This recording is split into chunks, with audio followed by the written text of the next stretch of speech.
Rich mindset म्हणजे rich दिसणं नाही. 10 वर्षांनी मी कुठे असणार आहे ह्याचं प्लॅनिंग आज करणं, त्याला म्हणतात रिच माइंडसेट. तुमचा जॉब जातो त्यावेळेस तुम्हाला पहिलं दिसतं पीएफ. हे लोक 50, 55, 60चा विचारच करत नाहीये. तुम्ही मगाशी म्हणालात तुमचे वडील गव्हर्नमेंट एम्प्लॉई होते, त्याच्या मागे सगळ्यात मोठं कारण काय होतं? मी हयातीत असेपर्यंत मला सॅलरी, मला पेन्शन आली पाहिजे आणि माझ्या नंतर माझ्या म्हणजे वाईफ असेल तर नवऱ्याला, नवरा असेल तर बायको. बरोबर. म्हणजे आम्ही दोघंही मरेपर्यंत इंडिपेंडेंट राहू, ही रिटायरमेंटची कॉन्सेप्ट होती. त्याच्यामुळे लोक गव्हर्नमेंट जॉब प्रिफर करत होते. ज्याही लोकांवर आज लोन आहे किंवा ज्याही लोकांना घर घ्यायचं प्लॅनिंग करताय आणि त्यांना लवकरात लवकर त्यांचं लोन फेडायचंय, त्या लोकांना तुम्ही रोडमॅप कसा द्याल? छत्रपती शिवाजी महाराजांनी जर असा विचार केला असता की मी का रिस्क घेऊ, मी का बाहेर जाऊन लोकांची लढू, त्यांनी कॅल्क्युलेटेड रिस्क घेतल्या. त्यांनी अगदी तलवार घेऊन एकटेच नाही गेले. त्यांनी प्रत्येक गोष्टीचं नियोजन केलं, प्रत्येक गोष्टीची स्ट्रॅटेजी केली, प्लॅनिंग केलं आणि त्या गोष्टी अचीव्ह करत गेले. आज त्यांनी इतिहास घडवला. एखादा व्यक्ती आहे ज्याला मंथली पगार आहे 40,000 रुपये आणि एखादा व्यक्ती आहे ज्याला मंथली पगार आहे 1,00,000 रुपये. 10 वर्षानंतर कुणाची सेव्हिंग, कुणाची इन्व्हेस्टमेंट आणि कुणाचा पोर्टफोलिओ हा सगळ्यात जास्त असेल? पगार तुमचा किती असू द्या, तुम्ही जर सेव्हिंग आणि इन्व्हेस्टमेंट ह्या 2 शब्दांना इम्पॉर्टन्स नाही दिला, तुम्ही त्या पैशाला कामाला नाही लावलं, तर तुमचा पैसा वाढणार नाहीये. तुम्ही दिसायला श्रीमंत दिसाल पण तुम्ही श्रीमंत असणार नाहीये. माझ्या ओळखीत एक क्लायंट होते, 7 लाख रुपये इन्कम होतं महिन्याला. माझ्याकडे आले, मला भेटले की अजय एवढं इन्कम आहे, पण तू जर विचारशील गेल्या 2 वर्षात माझ्याकडे बॅलन्स काय आहे? काहीच नाहीये. कुठे जात होता सर पैसा? लाईफस्टाईल. असे कोणते 5 मोठे खर्च एखाद्याच्या आयुष्यात येतात की त्यासाठी त्याने ऑलरेडी प्लॅनिंग केली पाहिजे? म्हणजे तुम्ही तुमच्या घराचं ईएमआयचं प्लॅनिंग करून ठेवलंय, तुमची जॉब गेला तर तुमच्याकडे 6 महिन्याचा इमर्जन्सी फंड आहे, तुमच्याकडे मुलाचं एज्युकेशनचं प्लॅनिंग झालेलं आहे, तुमच्याकडे लाईफ इन्शुरन्स तुम्ही व्यवस्थित घेतलेलं आहे, रिटायरमेंटचं प्लॅनिंग झालेलं आहे आणि त्याच्यानंतर पैसा शिल्लक आहे, तो पैसा तुम्ही जगणार आहात. सर, एखादा व्यक्ती आहे ज्याला 10 करोड रुपयाची सेव्हिंग करायची, त्या व्यक्तीचं वय आज काय हवं, इन्कम किती हवं, किती पैसे सेव्ह करत जावे, किती वर्ष? एक म्युच्युअल फंडची एसआयपी 25व्या वर्षात जर एखाद्या मुलाने सुरू केली, रिटायरमेंट पर्यंतचं प्लॅनिंग केलं, 10,000ची एसआयपी त्याचे 6 करोड 58 लाख रुपये करते. तेच त्याने 40व्या वर्षात चालू केलं तर ती व्हॅल्यू 94 लाख रुपये होते. आताची सध्याची परिस्थिती जर पाहिली सर, तर तुम्हाला काय वाटतं, परत रिकवर होईल का मार्केट आणि माणूस एक दिवस वरतीच जाणार आहे. बातमी ती नाहीये जी तुमच्यापर्यंत पोहोचवली गेलेली आहे. बातमी ती आहे जी तुमच्यापर्यंत पोहोचलीच नाही. जी बातमी तुमच्यापर्यंत पोहोचली नाही तीच खरी पैसे कमवून देऊ शकते. लोक कोणत्या चुका करतात पैशांच्या बाबतीत, इन्व्हेस्टमेंटच्या बाबतीत? लाईफ इन्शुरन्स ह्याच्यासाठी नाही काढायचंय की मी मरणार आहे. लाईफ इन्शुरन्स ह्याच्यासाठी काढायचंय की माझ्या मागे कोणतरी जगणार आहे, ज्यांचं रिस्पॉन्सिबिलिटी माझ्यावर, ज्यांच्यासाठी मी काहीतरी स्वप्न बघितले.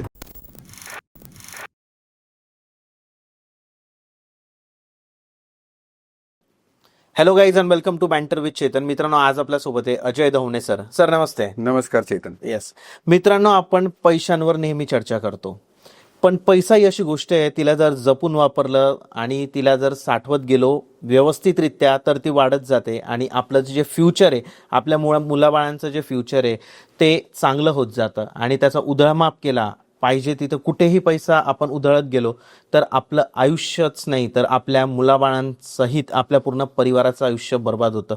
मी लोकांना पैशामुळे खूप कठीण सिच्युएशनमध्ये पाहिलं आहे. म्हणून आपला एक प्रयत्न असतो की फायनान्शियल प्लॅनर जे असतात, ज्या लोकांना पैसा मॅनेज कसा करायचा, की पैसा चांगल्या पद्धतीने मॅनेज कसा करायचा जेणेकरून तुमचं जे फ्युचर आहे ते चांगलं असेल, अशा लोकांना बोलवत असतो आपण. आणि अजय सर त्यांपैकीच एक आहे. सर, तुमचं परत एकदा स्वागत आहे आपल्या चॅनलवर. थँक्यू चेतन. येस सर, तुम्हाला काय वाटतं पैसा किती इम्पॉर्टंट आहे एखाद्याच्या आयुष्यात? जसं म्हणतात ना, पाणी हे जीवन आहे, त्या पाण्याला रिप्लेस पैसा करू शकतो का? म्हणजे जेवढा महत्वाचं पाणी आहे तेवढाच महत्वाचा पैसा पण आहे. बरोबर. आपण आपल्या आयुष्यातला जवळपास 60% वेळ पैसा कमवण्यात घालवतोय. कमीत कमी 60 ते 70% वेळ पैसा कमवण्यात घालवतोय. का? कारण आपल्या आयुष्यात आपल्याला जे काही करायचंय ते सगळं केवळ आणि केवळ पैशामुळे शक्य आहे. त्यामुळे आपण जर पैसा कमवण्याचं, त्याला वाचवण्याचं आणि त्याला वाढवण्याचं काम नाही केलं, त्याचा विचार नाही केला, तर आपण कुठेच नाही पोहोचणार आहे. खरं आहे. सो पैसा खूप महत्वाचा आहे. तो तुमच्या आयुष्यात यायचे रस्ते तुम्हाला निवडायचे, तुम्हाला ठरवायचे आणि ते वाढवायचे कसे हेच मार्गदर्शन तुम्हाला कोणाकडून तरी घ्यायचं आहे. बरोबर आहे. तर तो तुमचा पैसा तुम्ही कमवाल, तो वाचवाल आणि त्याला वाढवायला तुम्ही स्वतः मदत कराल. सर, काय असतं ना की पैसा प्रत्येक जण कमवतो. म्हणजे मला तरी असं वाटतं, गवंडी असतो तो दिवसाला 400 रुपये दिवसपासून पैसे कमवतो, जर किंवा एखादा CEO आहे की जो दिवसाचा त्याचा पगार 20-25 हजार 1 लाखापर्यंत असू शकतो. बट तुम्ही मला काय सांगाल सर, की एखादा व्यक्ती आहे ज्याला मंथली पगार आहे 40,000 रुपये आणि एखादा व्यक्ती आहे ज्याला मंथली पगार आहे 1,00,000 रुपये, 10 वर्षानंतर कुणाची सेव्हिंग, कुणाची इन्व्हेस्टमेंट आणि कुणाचा पोर्टफोलिओ हा सगळ्यात जास्त असेल? ह्याच्यात ना सगळ्यात महत्वाची गोष्ट आहे तुमचा माइंडसेट. बरेच ॲड येतात, बरीच पुस्तकं येतात, त्याच्यात एक कॉमन गोष्ट आहे रिच माइंडसेट आणि पुअर माइंडसेट. तुम्ही किती पैसा कमवताय किंवा किती पैसा तुमच्याकडे येतोय, तुम्ही काय स्किलवर आहात, तुम्ही गवंडी आहात का CEO आहात, दॅट डझंट मॅटर. तुम्ही आलेला पैसा कसा वापरताय, तुम्ही त्याच्याबद्दल काय विचार करताय, हे तुमचं माइंडसेट ठरवत असतो आणि तो माइंडसेट तुम्हाला मदत करत असतो 10 वर्षांनी तुम्ही कुठे असाल. म्हणजे एखाद्या कंपनीचा चांगला CEO आहे, त्याला 2-3 लाख रुपये पगार आहे. एखादा छोटा व्यवसाय करणार आहे किंवा एखादा गवंडी आहे, त्याला 30-40 हजार 50,000 महिन्याचं अर्निंग आहे त्याचं. दोघांकडे दर महिन्याला पैसे येत आहेत. ज्याच्याकडे जास्त पैसा येतोय त्याने ठरवलं की मला लाईफस्टाईलच खर्च करायचं आहे, मला सेव्हिंग करायचंच नाही आहे, तर त्याला आयुष्यभर काम करायला लागणार आहे. तो फायनान्शियली फ्री कधी होणार नाही. 10 वर्षांनी त्याच्या अकाउंटमध्ये तेवढेच पैसे असतील जेवढे आज आहेत, कारण त्याला सेव्हिंगच करायची नाही आहे, कारण त्याला त्या पैसा वाढवायचाच नाही आहे. ह्याच्या उलट आहे, जो महिन्याला 40-50 हजार रुपये कमवतोय, त्या माणसाने हे ठरवलं की बाबा मला ह्याच्यात 5-10 हजार रुपये तरी सेव्ह करायचे आहेत, जेणेकरून 4 वर्षांनी, 5 वर्षांनी, 8 वर्षांनी, 10 वर्षांनी माझ्या अकाउंटमध्ये काहीतरी एक सायझेबल अमाऊंट असेल, जी जर माझी नोकरी गेली, माझं स्किल संपलं, आता AI मुळे बऱ्याच लोकांचे जॉब जात आहेत, असं काही झालं तर मला तो पैसा कामाला येईल. नवीन स्किल शिकायला तो पैसा मला कामाला येईल, पुढचे 2-3 वर्ष सस्टेन करायला. त्यामुळे मी काहीतरी शोधू शकेन, माझ्याकडे तो वेळ असेल, मी ती वेळ परचेस करेन त्या पैशांमुळे. ह्याला म्हणतात rich mindset. Okay. Rich mindset म्हणजे रिच दिसणं नाही. मी 10 वर्षांनी काय प्लॅन करतोय, 10 वर्षांनी मी कुठे असणार आहे, ह्याचं प्लॅनिंग आज करणं, त्याला म्हणतात रिच माइंडसेट. पुअर माइंडसेट काय सांगतोय, मी जेव्हा 1,00,000 पगार घेत होतो तेव्हा माझ्याकडे iPhone 16 होता, माझ्याकडे एक साधी 4 व्हीलर कार होती. आता मी एका कंपनीचा CEO झालो, आता माझ्याकडे मर्सिडीज असायला हवी, आता माझ्याकडे ऑडी BMW असायला हवी. आता अगोदर मी 1 BHKच्या फ्लॅटमध्ये राहत होतो, आता मी कमीत कमी 2 BHK 3 BHK चांगल्या पॉश कॉलनीत राहायला पाहिजे. मग त्याचा मेंटेनन्स वाढलेला असेल तरी चालेल. हा माणूस जर सेव्हिंगला इम्पॉर्टन्स देत नसेल, तो आयुष्यभर कर्जातच राहील. महिन्याच्या शेवटी त्याच्याकडे 5-10 हजार सुद्धा नसतील. माझ्या ओळखीत एक क्लायंट होते, त्यांनी 7 लाख रुपये इन्कम होतं महिन्याला. 7 लाख रुपये एका महिन्याचं इन्कम 7 लाख रुपये होतं. माझ्याकडे आले, त्यांचं वय 45-46च्या रेंजमध्ये होतं. माझ्याकडे आले, मला भेटले की अजय एवढं इन्कम आहे, पण तू जर विचारशील गेल्या 2 वर्षात माझ्याकडे बॅलन्स काय आहे, काहीच नाही आहे. दर महिन्याच्या शेवटी माझ्याकडे हार्डली 10-20-30 हजार रुपये, 50 हजार रुपये शिल्लक असतात. कुठे जातो होता सर पैसा? लाईफस्टाईल. हो. मला आता फॅमिलीला जर डिनरला घेऊन जायचंय तर मग मला मॅरिओटमध्येच जायचं आहे. मी साध्या रेस्टॉरंटमध्ये नाही जाऊ शकत, मित्रांबरोबर साध्या ढाब्यावर नाही जाऊ शकत. मला घर घेताना अशाच कॉलनीमध्ये घर घ्यायचं जिथे माझ्यासारखे लोक राहत आहेत. मला गाडी वापरताना अशीच गाडी वापरायची जे माझ्या स्टँडर्डची लोक, CEOच्या स्टँडर्डची लोक वापरत आहेत. हा सगळा पैसा लाईफस्टाईलवर जातोय. क्रेडिट कार्डचे महिन्याचे बिल त्यांचे 2-2.5 लाख 3 लाख रुपये येत आहेत. बापरे. सो सेव्हिंग काहीच नाहीये त्यांचं. सेव्हिंग एकच जे कंपनीने जबरदस्ती केलंय, PF, EPF, employee provident fund. काही लोक तेही काढतात, काही लोक तेही काढतात. कारण आज कसं झालंय, माझे वडील एका ठिकाणी जॉबला लागले, त्याच ठिकाणी रिटायर झाले. आज ती परिस्थिती नाहीये. आज काय आहे, दर 2-4 वर्षांनी आयदर तुम्ही कंपनी बदलताय किंवा कंपनी तुम्हाला रिप्लेस करते. इथे काय झालंय, तुमचा जॉब जातो त्यावेळेस तुम्हाला 2-4 महिने जर गॅप गेला तर पहिले दिसतं PF, जे पैसे लगेच निघतायत. बरोबर. तुम्ही ते पैसे काढून घेताय आणि ते पैसे वापरताय. हे लोक 50, 55, 60चा विचारच करत नाहीयेत की एक वेळ अशी येणार आहे ज्या वेळेस माझ्याकडे अर्निंग नसणार आहे पण खर्च असणार आहेत. रिटायर झालेल्या माणसाचे खर्च थांबतात का? नाही. त्याचं काय थांबतं? इन्कम. खर्च कधी थांबत नाहीत. ह्या माणसाने जर प्लॅनिंग नाही केलं, पैसा शिल्लकच राहत नाही. बरोबर आहे. त्यामुळे तुमचं रिच माइंडसेट आणि पुअर माइंडसेट, तुम्हाला माइंडसेट डिसाईड करायचं आहे.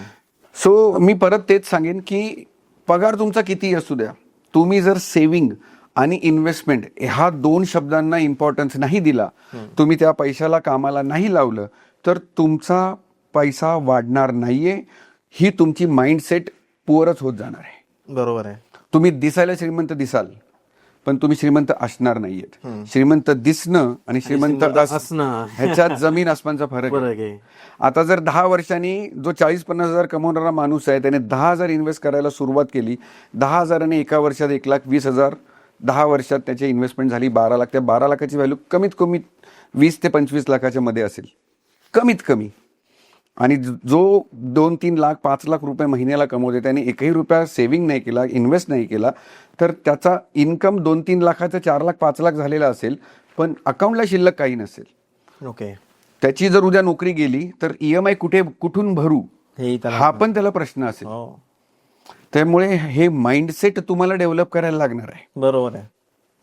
त्यामुळे 1 लाख पगार असू दे किंवा पगार 40-50 हजार असू दे, तुम्हाला तुमचं माइंडसेट डिसाईड करायचं आहे की कुठल्या माइंडसेटने मी चालणार आहे, तर तुमची ती वाटचाल आहे ना सुखरूप होईल. एक्झॅक्टली. लक्ष्मी ना चंचल असते सर. हे वाक्य म्हणजे लहानपणापासून आपण अगदी ऐकत खरं आहे. आलोय. लक्ष्मी चंचल असते. जेव्हा तुमच्याकडे येत जाते, तुम्ही जर तिला रिस्पेक्ट नाही दिला, तुम्ही जर जे म्हणतो ना आपण मॅनिफेस्टेशन मध्ये पण एक गोष्ट आहे की पैशांना गोंजारायला शिका. तुम्ही पैशांना रिस्पेक्ट करायला शिका, त्याला तेवढं आदर द्या. जर आला आणि उधळला तर लक्ष्मी टिकणार नाही तुमच्याकडे. आणि हे खूप इम्पॉर्टंट बोलले सर तुम्ही, की म्हणजे मलाही ही गोष्ट खूप वाटते की पैसा आला आणि लोकांना दाखवण्यासाठी भरपूर गोष्टी करतात. जसं समजा बायकोचा बर्थडे. आता नॉर्मली आपल्या लोकांना कसं असतं की एखाद्या ठिकाणी जिथे थाळी मिळते, जिथे मटन थाळी मिळते, चिकन थाळी मिळते, शेवची भाजी त्याची मिळते, कुचकराकडून बाजरीची भाकर मोडून खा, त्याला ट्रेंड आहे. ट्रेंड लोकांना आवडतं ते खायला. त्याची किंमत जर तुम्ही गेले तिथे 3 लोक तर जास्तीत जास्त 400 रुपये प्रमाणे जरी थाळी पकडली आपण, तरी 1200-1300 रुपये तुमचं जेवण होतं. बट बर्थडे असला, अॅनिव्हर्सरी असली की मग बऱ्याचदा असं होतं की चांगलीच हॉटेल पाहिजे. चांगली हॉटेल, मग तिथं एका डिशची किंमत तुम्ही 700-800 रुपये मोजताय, बट तिथला अँबियन्स चांगला आहे, तिथे फोटो चांगले येणार आहे, आणि परत काय आला, म्युझिशियन आहे, परत काय आला, दिखावा आला. आपण करतो कुणासाठी आहे? करतोय चौथ्या लोकांसाठी, की जे आपले सोशल मीडियावरचे फोटो बघून आपल्याला जज करणार आहे. एव्हरीथिंग म्हणजे जे पण पैसा अति जातो ना, तो दिखाव्यामध्ये जातो. जर गरज आहे तुम्हाला त्या गोष्टीची तर गोष्ट वेगळी आहे. समजा एखादे फॉरेनचे क्लायंट्स आले आपले, की त्यांना ते नाही जमणार, त्यावेळेसची गोष्ट वेगळी आहे. एखाद्यांना खूपच तिखट नाही आवडत किंवा मसाल्यांचा त्रास होतो, त्यावेळेस खूप डिफरंट पार्ट येतो तो. बट दिखावा हा माणसाला फसवतच जातो. ह्याला ना एक खूप चांगला शब्द आहे, peer pressure. Peer pressure. Exactly.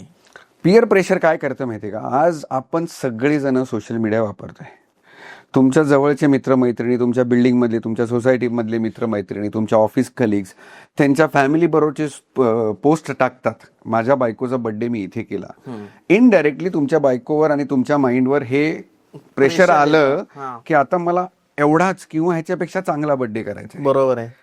ह्याला म्हणतात पियर प्रेशर. Peer pressure. जेव्हा की गरज नाहीये. कदाचित बायकोची अशी इच्छा असू शकते, बायकोचा बर्थडे आहे, बायकोची अशी इच्छा असू शकते की फक्त आपण दोघंच एन्जॉय करू, आपण फक्त फॅमिलीज एन्जॉय करू. बरोबर. आपण एक दिवस तू सुट्टी घेऊन ये. कारण जनरली कामधंद्यात बिझी असणाऱ्या माणसाला, नोकरी करणाऱ्या माणसाला, IT वाल्या लोकांना वेळ खूप कमी मिळतो. तर फॅमिलीची, बायकोची इच्छा काय असू शकते कदाचित, की बाबा आपण दोघे तिघे जण फॅमिली बाहेर जाऊ, जेऊ आणि परत येऊ. त्यांना सगळ्यांना इन्व्हॉल्व करायची गरज वाटणार नाही कदाचित. बरोबर. पण आपण पियर प्रेशरमुळे सगळ्यांनाच इन्व्हाइट करतोय, खूप चांगल्या ठिकाणी नेतोय, खूप जास्त पैसा खर्च करतोय. जिथे तुम्हाला 2,000-3,000 बिल मध्ये काम होणार असतं, तिथे तुम्ही 40-50 हजार रुपये बिल करता. बरोबर आहे. गरज आहे का याची? एक्झॅक्टली. इथे परत मी तेच वाक्य बोलेन, इथे तुमचं माइंडसेट तुम्हाला खूप हेल्प करतं डिसिजन घ्यायला. मी माइंडसेट काय आहे माझं, रिच माइंडसेट आहे का पुअर माइंडसेट आहे? रिच माइंडसेट सांगेल, माझे प्लॅनिंग सगळे व्यवस्थित झालेत ना. मी असा मताचा अजिबात नाहीये की सगळे पैसे तुम्हाला लॉंग टर्म साठीच सेव्हिंग करायचे. बरोबर. तुम्ही अशा गोष्टींसाठी खर्च करा, पण कधी, ज्या वेळेस तुमचे बेसिक सगळ्या प्लॅनिंग झालेलं आहे. करेक्ट. म्हणजे तुम्ही तुमच्या घराचं EMIचं प्लॅनिंग करून ठेवलंय, तुमची जॉब गेला तर तुमच्याकडे 6 महिन्याचा इमर्जन्सी फंड आहे, तुमच्याकडे मुलाचं एज्युकेशनचं प्लॅनिंग झालेलं आहे, तुमच्याकडे लाईफ इन्शुरन्स तुम्ही व्यवस्थित घेतलेलं आहे, रिटायरमेंटचं प्लॅनिंग झालेलं आहे, आणि त्याच्यानंतर पैसा शिल्लक आहे, तुम्ही ह्या गोष्टींसाठी डेफिनेटली खर्च करा. ही गोष्ट तुम्हाला आनंद देणार आहे. तो पैसा तुम्ही जगणार आहात. राईट. प्रत्येक तुम्ही कमवलेला पैसा जर तुम्ही जगला नाही, तो उपभोगला नाही, तर तुम्ही 8-10 तास काम करून उपयोग काय? बरोबर आहे सर. घर घेताना आम्ही प्रत्येक वेळी प्रत्येक इन्व्हेस्टरला सांगतो की घर घेताना तुम्ही जर स्वतः राहणार असाल ना तर 1 BHKचा 2 BHK घ्या, 2 BHKचा 3 BHK घ्या, 3 BHKचा आलिशान चांगल्या लक्झरी कॉम्प्लेक्समध्ये 4 BHK घ्या किंवा 3 BHK घ्या. का? कारण तुम्ही रोज कामावरून घरी गेल्यानंतर तो पैसा जगताय, बरोबर आहे सर. ती लाईफस्टाईल एन्जॉय करताय, त्या अम्युनिटीज एन्जॉय करू शकताय, तो घालवलेला वेळ फॅमिली सोबतचा तुम्ही एन्जॉय करणार, तो पैसा जगता तुम्ही. तो प्रत्येक पैसा तुम्ही जगायला पाहिजे. खरंय. नुसतंच मला long term saving long term investment नाही करायचे, मला अडकून नाही बसायचं. पण ह्याच्यासाठी तुम्हाला ते प्रॉपर प्लॅनिंग असायला पाहिजे. जेव्हा तुम्ही हे प्लॅनिंग केलेत नंतर तुम्ही तुमचा पैसा खर्च करा ना, बरोबर आहे. तुम्हाला गिल्ट नाही येणार, तुम्हाला वाईट नाही वाटणार, तुमचं मन तुम्हाला खात नाही राहणार की मी काय चुकीचं करतोय का, मी कुठे उधळतोय पैसा. तुम्हाला अजिबात गिल्ट नाही येणार. पण पहिलं हे तर करा, खरंय. पहिलं बेसिक प्लॅन तर करा. बरोबर आहे. एक्झॅक्टली. म्हणजे आपले आई वडील आठवतात सर, म्हणजे मलाही माझ्या घरचे आठवतात की खूप म्हणजे जॉब चांगला होता वडिलांना, म्हणजे गव्हर्नमेंटमध्येच होते, सगळ्या गोष्टी होत्या, आणि आजोबाई स्टॅटिस्टिकल ऑफिसर. त्या लोकांनी सेव्हिंग करत करत आले सर, त्यांनी असा उधळमाप नाही केला, त्यामुळे मला चांगली लाईफ मिळाली, की मला घर घेताना त्यांची मदत मिळाली, किंवा काही गोष्टी असतात, भरपूर साऱ्या गोष्टींमध्ये आपल्याला त्यांचा सपोर्ट मिळतो. त्यामुळे की त्यांनी तो फ्युचर विचार केला असेल की आपल्याला आपल्या मुलासाठी करायचंय. मोठे मोठे खर्च असतात सर लाईफमध्ये, तर तुम्हाला काय वाटतं की असे कोणते 5 मोठे खर्च एखाद्याच्या आयुष्यात येतात की त्यासाठी त्याने ऑलरेडी प्लॅनिंग केली पाहिजे? कारण जेव्हा सर माणूस कमवायला लागतो, एक 23-24 पासून आपली अर्निंग स्टार्ट होते, अर्निंग सुरू झाल्यानंतर माणूस तेव्हाही थोडं नॉर्मल वय असतं, आपल्याला कळत नसतं सेव्हिंग केली पाहिजे की नको केली पाहिजे. तर सर तुम्ही काय सांगाल की त्या वयातल्या मुलाने जो 23-24 पासून विचार करतोय आणि कोणते 5 मोठे खर्च येणार आहे त्याला आफ्टर हा त्याचा जो हनीमून पिरियड आपण ज्याला म्हणू की सुरुवातीला तो कमवतोय, नंतर कोणते मोठे खर्च त्याला येणार? प्रत्येक कॉमन माणसाच्या आयुष्यात ना ह्या लाईफ स्टेजेस बाय डिफॉल्ट येणार, जिथे त्याला खूप मोठा पैसा लागतो. सगळ्यात पहिलं म्हणजे स्वतःचं लग्न, पण त्या लग्नात त्याचं ओन कॉन्ट्रीब्युशन कमी असतं, कारण नुकताच जॉब लागलेला असतो आणि काहीतरी कमिटमेंट केलेली असते, म्हणजे मला लगेच तेवढे पैसे माझ्याकडे जमा झाले नसतात. तर लग्नाच्या वेळेस साधारण आई वडील हेल्प करतात आणि तो खर्च भागून जातो. इथे तुमचं प्लॅनिंग, तुमचं कॉन्ट्रीब्युशन थोडं कमी असतं. करेक्ट. ह्याच्यानंतर सगळ्यात इम्पॉर्टंट स्टेज काय येते? पहिलं मूल. त्या एका मुलाचं एज्युकेशन, आज आपण बसतोय जुलै 2026 मध्ये, आज त्याची कॉस्ट कमीत कमी 60-70 लाख ते 1 करोडच्या घरात जाते. Higher education, I am not talking about graduation पर्यंतचा खर्च, 12वी ते ग्रॅज्युएशन पर्यंतचा खर्च तुमच्या महिन्याच्या फ्लो मध्ये निघून जातो. मोठा पैसा कधी लागणार आहे तुम्हाला? 12वी नंतर किंवा ग्रॅज्युएशन नंतर, जेव्हा तो स्पेशलाइज काहीतरी कोर्स करायला जाणार. राईट. आज ट्रेंड अशी आहे की लोक भारताच्या बाहेर पहिलं प्रिफर करतात. त्यांना असं वाटतं की तिकडे गेलं तर डेफिनेटली काहीतरी मोठंच करेल. त्यामुळे हायर एज्युकेशन ही सगळ्यात मोठी खर्चाची बाब आहे. दुसरं घर. प्रत्येक कॉमन माणसाचं स्वप्न असतं की भले माझ्या आई वडिलांकडे 2 घरं असू दे, मला माझं स्वतःचं घर हवंय, मला माझ्या इन्कम मधून माझं घर घ्यायचंय. तिथे खूप मोठा पैसा लागतो. सो घर घेतल्यानंतर तुमच्या आयुष्यात तिसरी मोठी स्टेज येणार आहे, त्या मुलाचं लग्न. मुलगा असू दे, मुलगी असू दे, खर्च दोघांनाही लागतो. कदाचित असं होऊ शकतं की ही जेनजीच्या नंतरची जनरेशन आहे, ते लोक असं म्हणू शकतात की बाबा आम्हाला एवढा मोठा लग्नाचा सोहळा नाही करायचा आहे, आम्हाला एवढा मोठा खर्च नाही करायचा आहे, आम्ही साध्या पद्धतीने लग्न करतो. कदाचित ही वेळ येऊ शकते, बिकॉज आजची जेनजी त्याकडे थोडीशी वळत चालली आहे. त्यांना शो शायनिंग काही लोकांना आवडते, काही लोकांना नाही आवडत. सो कदाचित असं होऊ शकतं. बट लग्नासाठी खर्च तर येणारच आहे. तुम्हाला जर मुलाने किंवा मुलीने सांगितलं की मला हे एवढंच मोठं डेस्टिनेशन वेडिंग करायचंय, जगातले कुठले आईबाप नाही म्हणतील? बरोबर आहे. हायर एज्युकेशनच्या वेळेस जर एखाद्या मुलाने चांगली मार्कशीट आणून दाखवली आणि ह्या कॉलेजला ऍडमिशन घ्यायचं, मला 2% मार्क कमी मिळालेत, मला एवढं डोनेशन भरायचं, जगातले कुठले आई बाप आहेत जे डेअरिंग करून म्हणतील माझ्याकडे पैसे नाही आहेत? काहीतरी करतील. शिक्षणाला तर कोणतेच आई वडील नाही म्हणतात. शिक्षणाला नाही म्हणू शकत नाही, लग्नाला नाही म्हणू शकत नाही, घराला नाही म्हणू शकत नाही. चौथी सगळ्यात इम्पॉर्टंट गोष्ट प्रत्येकाच्या लाईफमध्ये येणार आहे. तुम्ही नोकरी करताय, तुम्ही प्रोफेशनल डॉक्टर, CA आहात, किंवा तुम्ही स्वतःचा बिझनेस करताय, रिटायरमेंट हे बाय डिफॉल्ट येणार आहे. सगळ्यात चांगलं एक्झाम्पल आहे आपल्याकडे अमिताभ बच्चन. 80-85 एज आहे, शरीर चालतंय, बुद्धी स्थिर आहे, तो माणूस अजून काम करतोय. बरोबर आहे. आपल्या ओळखीत किती लोक अशी आहेत जे 85च्या वयात काम करू शकतात? नाही करू शकत. एक स्टेज प्रत्येक माणसाच्या आयुष्यात अशी येते जिथे पैसा महत्वाचा राहत नाही, मी किती पैसा कमवतोय ते महत्वाचं राहत नाही, मी फक्त कसा रोज सस्टेन करू शकतो ते महत्वाचं राहतं. एक्झॅक्टली. सो रिटायरमेंटसाठी प्लॅनिंग प्रत्येकाला कंपल्सरी आहे. तुम्ही मगाशी म्हणाला तुमचे वडील गव्हर्नमेंट एम्प्लॉई होते, त्या काळात जर बघितलं तर अशी मेंटॅलिटी होती की भले 2-4 एकर विकले तरी चालेल पण गव्हर्नमेंट जॉब लागू दे. हो हो हो. त्याच्या मागे सगळ्यात मोठं कारण काय होतं? सस्टेनेबिलिटी. मी हयातीत असेपर्यंत मला सॅलरी, मला पेन्शन आली पाहिजे आणि माझ्या नंतर माझ्या पिढीला. स्पाऊसला, माझ्या स्पाऊसला, पाऊस म्हणजे वाईफ असेल तर नवऱ्याला, नवरा असेल तर बायको, बरोबर. म्हणजे आम्ही दोघंही मरेपर्यंत इंडिपेंडेंट राहू, मुलावर मुलीवर डिपेंडंट राहणार नाही. ही रिटायरमेंटची कॉन्सेप्ट होती. त्याच्यामुळे लोक गव्हर्नमेंट जॉब प्रिफर करत होते आणि त्याला पैसे देऊन सुद्धा तो जॉब मिळवायचा प्रयत्न करत होते. राईट. आजची जेनझी म्हणते गव्हर्नमेंट जॉब नको, मला जेवढी मेहनत तेवढा पैसा हवाय. गव्हर्नमेंटमध्ये ते होत नाही. नाही होत. 7th पे 8th पे ची वाट बघायला लागते. बरोबर आहे. एक्झॅक्टली.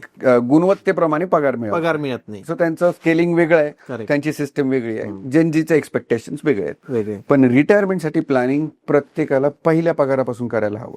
आणि ह्याच्यानंतर 5वी सगळ्यात इम्पॉर्टंट स्टेज येणार आहे, जी कदाचित पहिल्या पगारापासून पण इम्पॉर्टंट असू शकते, की म्हणजे मला दिसणारी, मी बघितलेली, उघड्या डोळ्यांनी प्लॅन केलेली स्वप्न, ड्रीम्स. प्रत्येकाचे ड्रीम्स वेगळे असू शकतात.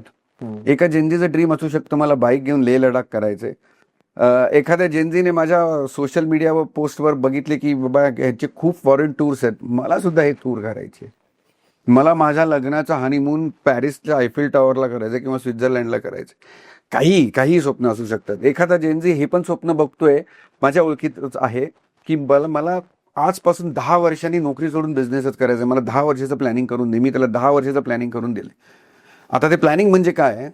तो म्हणाला की आज मी एकटाच आहे, 10 वर्षात माझं नक्की लग्न होणार, कदाचित एखाद मूल असेल, आम्ही तिघं, मी जॉब न करता महिन्याचा खर्च कसा चालवू शकतो एवढे पैसे मला प्लॅन करून 10 वर्षानंतर 35 एकदम क्लिअर थॉट होता त्याचा, की मला 10 वर्षानंतर स्वतःचा बिझनेस सुरू करायचा आहे. त्या बिझनेससाठी मला प्रिपरेशन करायचंय, ही अमाऊंट जनरेट करायची आणि प्लस माझा महिन्याचा तिघांचा जो खर्च आहे तो खर्च निघत राहिला पाहिजे जोपर्यंत मी बिझनेसमध्ये सेटल होत नाही. मी म्हटलं त्याला घर नाही, म्हणाला सर मी घर नाही घेणार, मी रेंटवर राहीन. खूप बोल्ड डिसिजन होतं. म्हणजे मला खूप आश्चर्य वाटलं आणि खूप अभिमान वाटला त्या मुलाचा, की त्याने एवढा मोठा डिसिजन घेतला होता. कारण 25-26च्या मुलाकडून एवढा मोठा डिसिजन एक्सपेक्टेड नव्हता. But he was very clear on his thoughts, की मला 10 वर्षांनी, बोलते 1-2 वर्ष पुढे मागे झाली ना तरी चालतील मला, पण मला माझा बिझनेस सुरू करायचा आहे आणि ह्या 2 गोष्टीसाठी मला प्लॅन करून द्या. आणि ते प्लॅनिंग गेले 2-3 वर्ष झालं अगदी व्यवस्थित चालू आहे. त्याचे पैसे निगेटिव्ह आहेत. गेले 18 ते 20 महिने मार्केटने परफॉर्मन्स केलेला नाही. त्याच्यासाठी मी प्रोडक्ट निवडला होता म्युच्युअल फंड SIP, आणि ते सगळ्या SIPs त्याच्या अजूनही मायनसमध्ये. He is still confident. त्याने माझ्यावर विश्वास ठेवलाय. मला भेटला होता तेव्हा दुसरीच भेट होती त्याची, म्हणजे पहिल्यांदा भेटला तेव्हा इनिशियल डिस्कशन केलं, पण दुसऱ्या भेटीमध्ये त्याने सगळं हे ओपन अप होऊन सांगितलं. आम्ही त्याचं प्लॅनिंग केलं, मी त्याला प्लॅन बनवून दिला, त्याच्या इन्व्हेस्टमेंट सुरू केलं आणि ही इज हॅपी. तो म्हणतो सर मायनसमध्ये आहेत पण एवढे पैसे माझ्याकडे जमाच झाले नसते जर मी गेल्या 2-3 वर्ष सुरू नसतं केलं. बरोबर आहे, जमाच होत नाही, जमाच झाले नाहीत. कुठेतरी सुरू केलं, मी बोलतो तुमच्यामुळे मी कुठेतरी सुरू केलं आणि ते आज मी इथेपर्यंत पोहोचलोय. आता हे पोहोचलोय ना, माझा कॉन्फिडन्स डबल झाला म्हणतो सर. बरोबर आहे, कारण मला दिसतंय की 10 वर्षात मी इथे पोहोचणार. म्हणजे मला बिझनेससाठी जी मी अमाऊंट ठरवलेली कदाचित 10-20 लाख रुपये कमी असतील त्याच्यात, कदाचित बोलतो जर मी वाढवले नाहीत तर, पण आपण ज्या प्लॅनिंगवर होतो ना त्याच्या आसपास आपण नक्की पोहोचतोय. त्याचा कॉन्फिडन्स वाढलाय. बरोबर आहे, की ह्याला तुमचा माइंडसेट क्लिअर लागतो. करेक्ट. हे तुमच्या 25-26च्या वयाच्या मुलांना शक्य आहे का? नाही. हे माइंडसेट असायला हवं. बरोबर आहे सर. एखादा व्यक्ती आहे ज्याला 10 करोड रुपयाची सेव्हिंग करायची, म्हणजे त्याला असं वाटतंय की इतक्या वर्षानंतर माझे 10 करोड रुपये जमले पाहिजे, तर तुम्ही काय सांगाल? त्या व्यक्तीचं वय आज काय हवं, त्याचं इन्कम किती हवं आणि त्याने किती पैसे सेव्ह करत जावे, किती वर्ष, तर तो 10 कोटी रुपये इतकी मोठी अमाऊंट जमवू शकतो? खूप चांगला प्रश्न आहे चितन. कारण काय होतंय, तुम्हाला आता टार्गेट माहिती आहे. बऱ्याच लोकांना ना माहितीच नसतं मला का करायचंय, कुठे जायचंय, कशासाठी जायचंय. आता तुम्हाला एक साधं एक्झाम्पल देतो. तुम्हाला इथून दिल्लीला जायचंय, तुमच्याकडे काय काय पर्याय आहेत? एक बाय रोड जाऊ शकता बाय तुम्ही. रोड, फ्लाईट, त्याला कमीत कमी तुम्हाला 24 तास 45 तास 24 ते 36 तास लागू शकतात तुम्हाला. डिपेंड्स तुम्ही किती हॉल्ट घेताय, किती स्पीडने गाडी चालवताय, किती जास्त डिस्टन्स कव्हर करताय, त्याच्यावर तुम्ही कारचं बाय रोडने पोहोचू शकताय. सेकंड ऑप्शन काय आहे तुमच्याकडे? ट्रेनने. ट्रेन तुम्हाला कमीत कमी एक 14 तास 12-14 तास 16 तास घेईल आणि तुम्हाला तुमच्या डेस्टिनेशनला पोहोचवेल दिल्लीला. आता तुमच्याकडे वेळ कमी आहे तर तुम्ही काय कराल? फ्लाईट घ्याल. ती तुम्हाला पावणे 2 तासात 2.5 तासात पोहोचवून दिल्लीला पोहोचवून देईल. सो आता तुम्हाला डेस्टिनेशन मिळालं दिल्ली, तुम्हाला रस्ते मिळाले बाय रोड, ट्रेन आणि फ्लाईट. तिघांची कॉस्टिंग वेगळी आहे पण पोचणार तुम्ही कन्फर्म आहात. आता हे इथे मॅटर करतो तुमची रिस्क ॲपेटाईट काय. 10 करोडचं टार्गेट मला 20 वर्षात अचीव्ह करायचं आणि मला मार्केटची रिस्क नको आहे, सेफ रिटर्न्स हवेत. आज सगळ्यात सेफ रिटर्न्स कोणती गोष्ट देते तर बँक एफडी. म्हणजे नॅशनलाइज बँकेची जर आपण एफडी केली किंवा आरडी केली तर त्याच्यात तुम्हाला सेफ रिटर्न्स मिळतात. बरोबर आहे. 2,19,000 रुपये दर महिन्याला पुढचे 20 वर्ष भरायचे. तुम्ही भरणार आहात 5,25,00,000 रुपये एकूण आणि त्याची व्हॅल्यू होते 10 करोड रुपये 20 वर्षानंतर. 20 वर्षानंतर एफडी केल्यानंतर. आता ह्याच्यात कॅच अशी आहे की तुम्हाला वाटते 10 करोड खूप मोठे आहेत, खरंच मोठे आहेत, आज पण मोठे आहेत आणि 20 वर्षांनी पण थोडीफार त्याची व्हॅल्यू चांगली असेल. पण इन्फ्लेशन 6% 6 ते 7%चं इन्फ्लेशन आहे ज्याच्यामुळे तुमच्या पैशांची व्हॅल्यू वाढत नाहीये. 10 कोटी आज तुम्हाला ऐकायला खूप मोठे वाटतायत, 20 वर्षानंतर ऐकायला मोठे नाही वाटणार. सेम एक्झाम्पल तुम्ही 1 कोटीचं घ्या. आजपासून 10 वर्षापूर्वी किंवा 20 वर्षांपूर्वी 1 कोटी पण तेवढीच मोठी वाटत होती जेवढे आज 10 कोटी वाटत आहेत ऐकायला. पण आज एक घर घेताना प्रत्येक माणूस 1 कोटीच्याच घरात वार्ता करतोय. बरोबर. बोलताना 1 कोटीचंच घर बोलतोय. एवढं कॉमन झाले ते. 20 वर्षांनी 10 कोटी असणार आहेत तिथे. सेम असणार. सो एक प्रोडक्ट कळालं आपल्याला, बँक एफडी, जिथे तुम्हाला साधारण 6-6.5% रिटर्न्स मिळतील. तुम्ही 5,25,00,000 रुपये भराल आणि त्याची व्हॅल्यू 10 कोटी होईल. ओके. आता हेच एक्झाम्पल आपण म्युच्युअल फंड SIPचं घेऊया.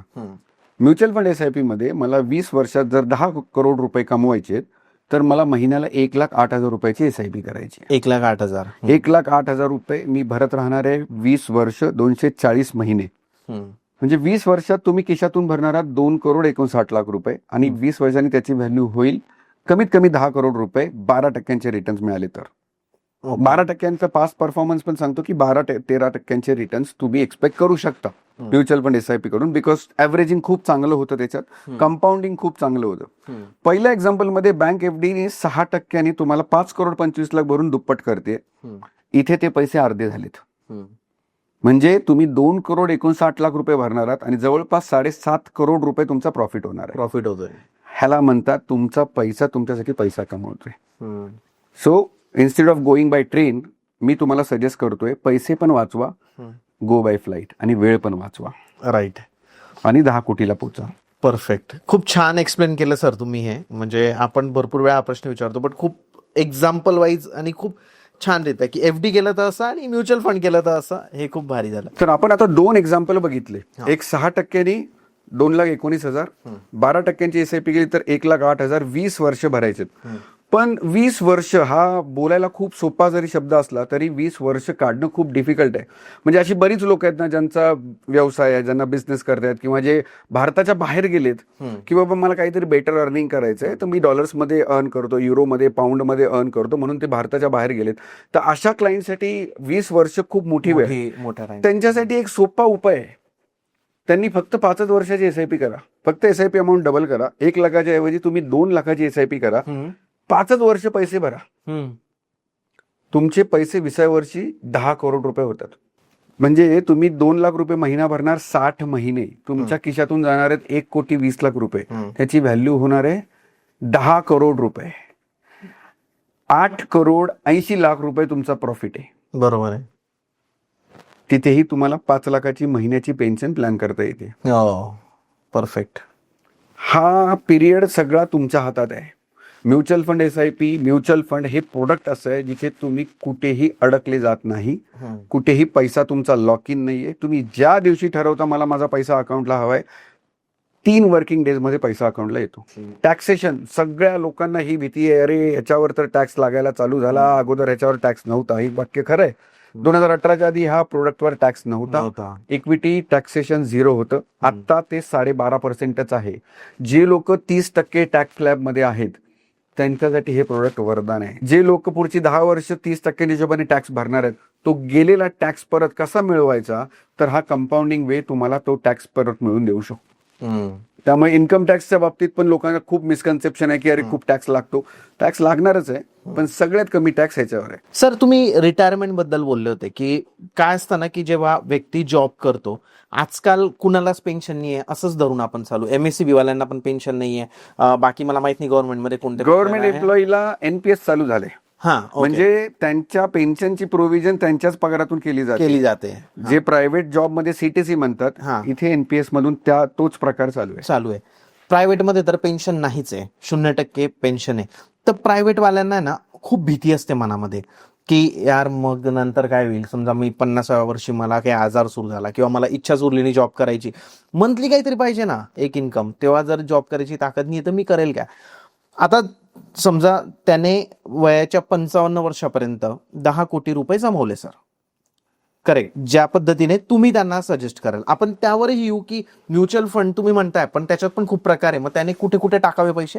बट आता मला सांगा, 10 कोटी रुपये 55व्या वर्षी त्याच्याकडे आल्यानंतर त्याला त्याच्यावर मंथली पेन्शन किती मिळू शकतं?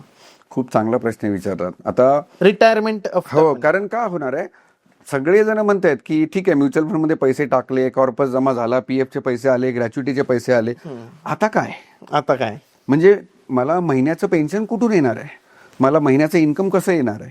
सो 10 कोटीवर जर कॅल्क्युलेशनच करायचं झालं ना, तर 10 कोटीवर कमीत कमी we can expect 6% SWP systematic withdrawal plan. 6 to 8% आम्ही त्यांना सजेस्ट करतो की तुम्ही एवढ्याचे रिटर्न्स घ्या. त्याचं कारण काय आहे, आय एम एक्सपेक्टिंग की तुमचे 10 कोटी रुपये आहेत ना, ते वर्षाला 12% रिटर्न जनरेट करतील. त्या 12% 6% किंवा 8% जर मी तुम्हाला विड्रॉल दिले, तर उरलेले 4% किंवा 6% तुमचा प्रिन्सिपल पण ग्रोथ करायला हेल्प करेल.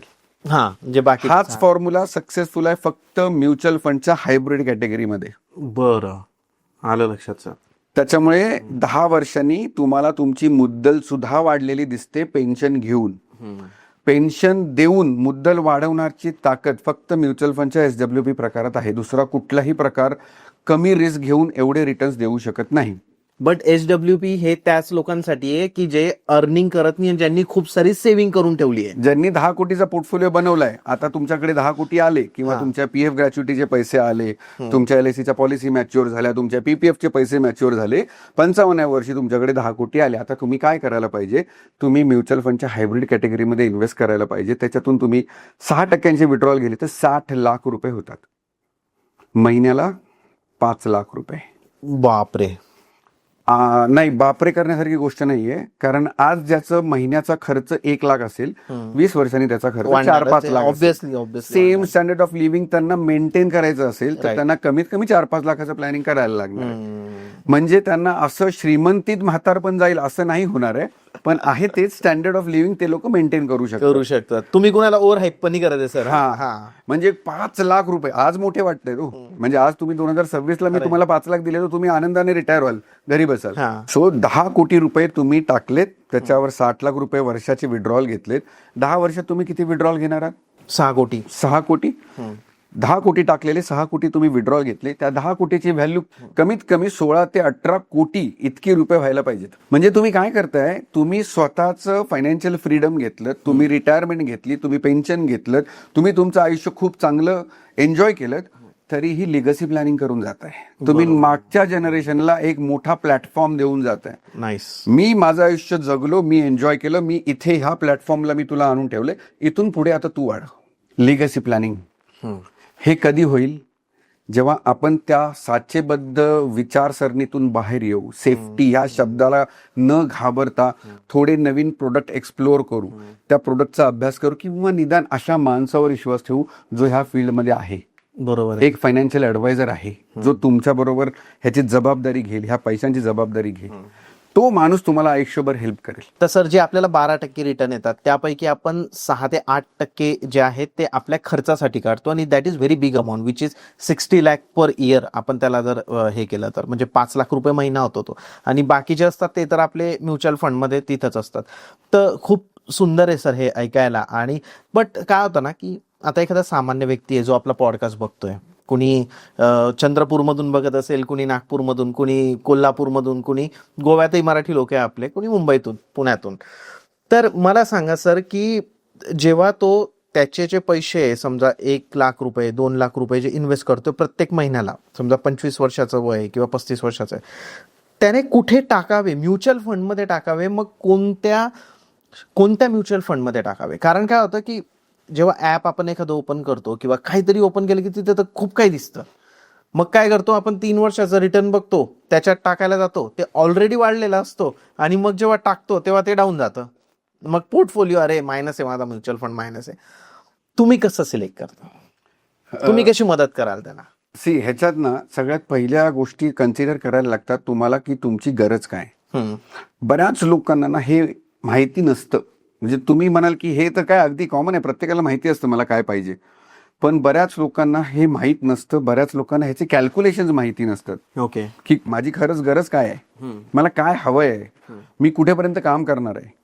आता एक तुम्हाला सोपं उदाहरण सांगतो. एक म्युच्युअल फंडची SIP 25व्या वर्षात जर एखाद्या मुलाने सुरू केली, रिटायरमेंट पर्यंतचं प्लॅनिंग केलं, रिटायरमेंटपर्यंतचं 10,000ची SIP त्याचे 6,58,00,000 करते. हेच त्याने 5 वर्ष डिले केलं, 5च वर्ष फक्त, तर ती 10,000ची SIP त्याला फक्त 3,52,00,000 करते. फक्त 5 वर्ष. फक्त 5 वर्षात तुमची अर्धा झाला प्रॉफिट. 6.5 करोडचा 3.5 करोड पर्यंत आला. हेच त्याने 35 मध्ये चालू केलं तर ती व्हॅल्यू होते 1,89,00,000 आणि तेच त्याने 40व्या वर्षात चालू केलं तर ती व्हॅल्यू 94,00,000 होते. काय महत्वाचं आहे, पैसा की वेळ? वेळ. वेळ. कारण वेळ तुम्हाला कंपाऊंडिंग करणार आहे. एक्सपोनेन्शियल कंपाऊंडिंग करणार आहे. इथे ती एक चाणक्यची स्टोरी खूप फेमस झाली होती पॉवर ऑफ कंपाऊंडिंगवर. ओके. त्याने बुद्धिबळाचा खेळ मांडला. राजाने त्याला सांगितलं होतं की मी तुला बक्षीस देतो, तर काय देऊ? तर राजाला एक्सपेक्टेड होतं की तो काहीतरी जहागिरी मागेल, खूप सारं घोडदळ, पायदळ, सैन्य, काय काय मागेल, सोनं नाणे मागेल. त्याने काही नाही मागितलं. त्याने सांगितलं बुद्धिबळावर जेवढे तुमच्याकडे खाणे आहेत प्रत्येक खाण्यात डबल करत जा आणि एका दाण्यापासून सुरू करा. बाहेर रांगा लागल्या होत्या बैलगाड्यांच्या, पण राजाला कळेना की मी अजून गहू कुठून आणू. पॉवर ऑफ कंपाऊंडिंग एवढा जबरदस्त काम करतो. किती लोकांनी अनुभवलंय. एक फंडची कथा खूप फेमस आहे. रिअल प्रॅक्टिकल एक्झाम्पल सांगतो तुम्हाला. ऍक्च्युली आम्ही हा प्रोडक्ट प्रमोट करत नाहीये, फक्त ह्याची स्टोरी सांगतो. बरोबर आहे. HDFCचा फ्लेक्सी कॅप फंड आहे, त्याला 30 वर्ष पूर्ण झाली आहेत.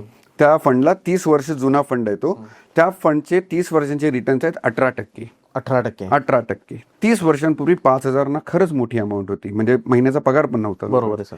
पण समजा कोण असा श्रीमंत व्यक्ती असतात त्यावेळेस ज्याने 5,000ची SIP केली असती आणि 30 वर्ष ठेवली असती, तर त्याच्या 5,000च्या SIPची व्हॅल्यू आज 5 कोटी रुपये झाली होती. आणि आज 5 कोटी खरंच मोठी अमाऊंट आहे सर. आज आहे. किती टक्के लोकांना मिळाली? काही, कोणालाच नाही.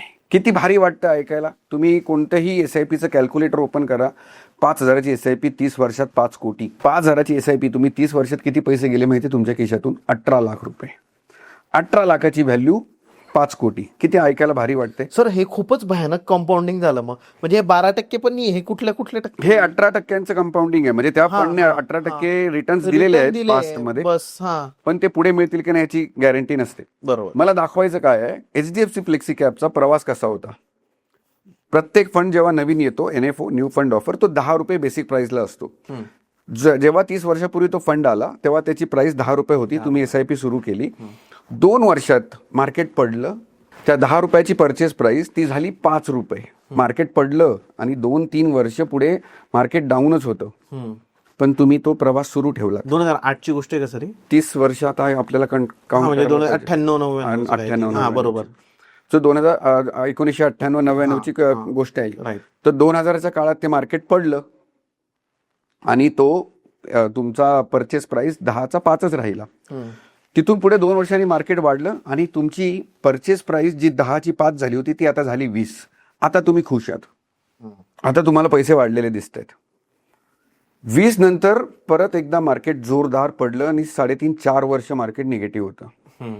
त्या 20 रुपयाची व्हॅल्यू झाली 14 रुपये. आता तुम्हाला परत टेन्शन आलं. 5% रिटर्न दिसत आहेत. आता तुमच्या डोक्यात थॉट आला, अरे माझ्या बँक एफडीने तर 5 वर्षात मला काहीतरी चांगले रिटर्न्स दिले असते, 8-9%, 10% रिटर्न दिले असते.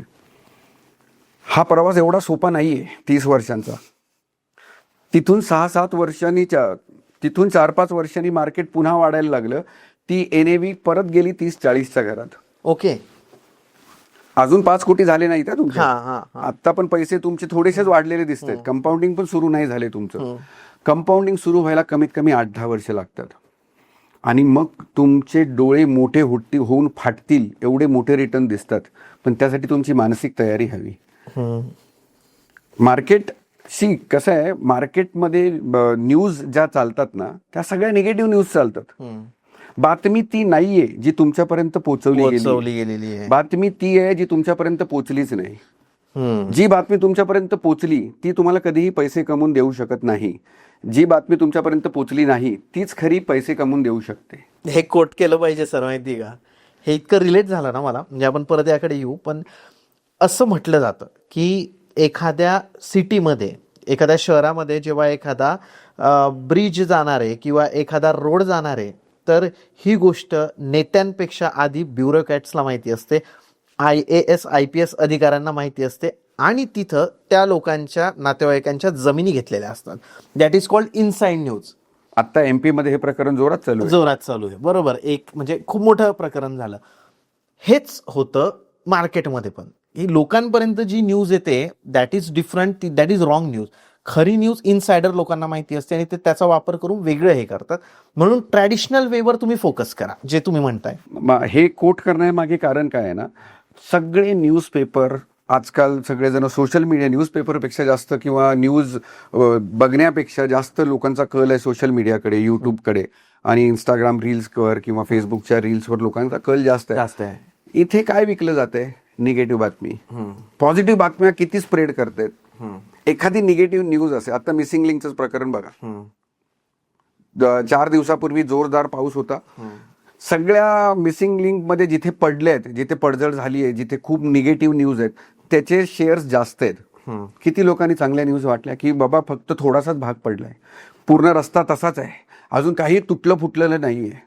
पण तो मलबा पडल्यामुळे कमान कोसळली, मिसिंग लिंक संपला, मिसिंग लिंक म्हणजे सगळ्यात मोठं फेल्युअर आहे, ह्या न्यूज जास्त पसरवल्या गेल्या. बरोबर.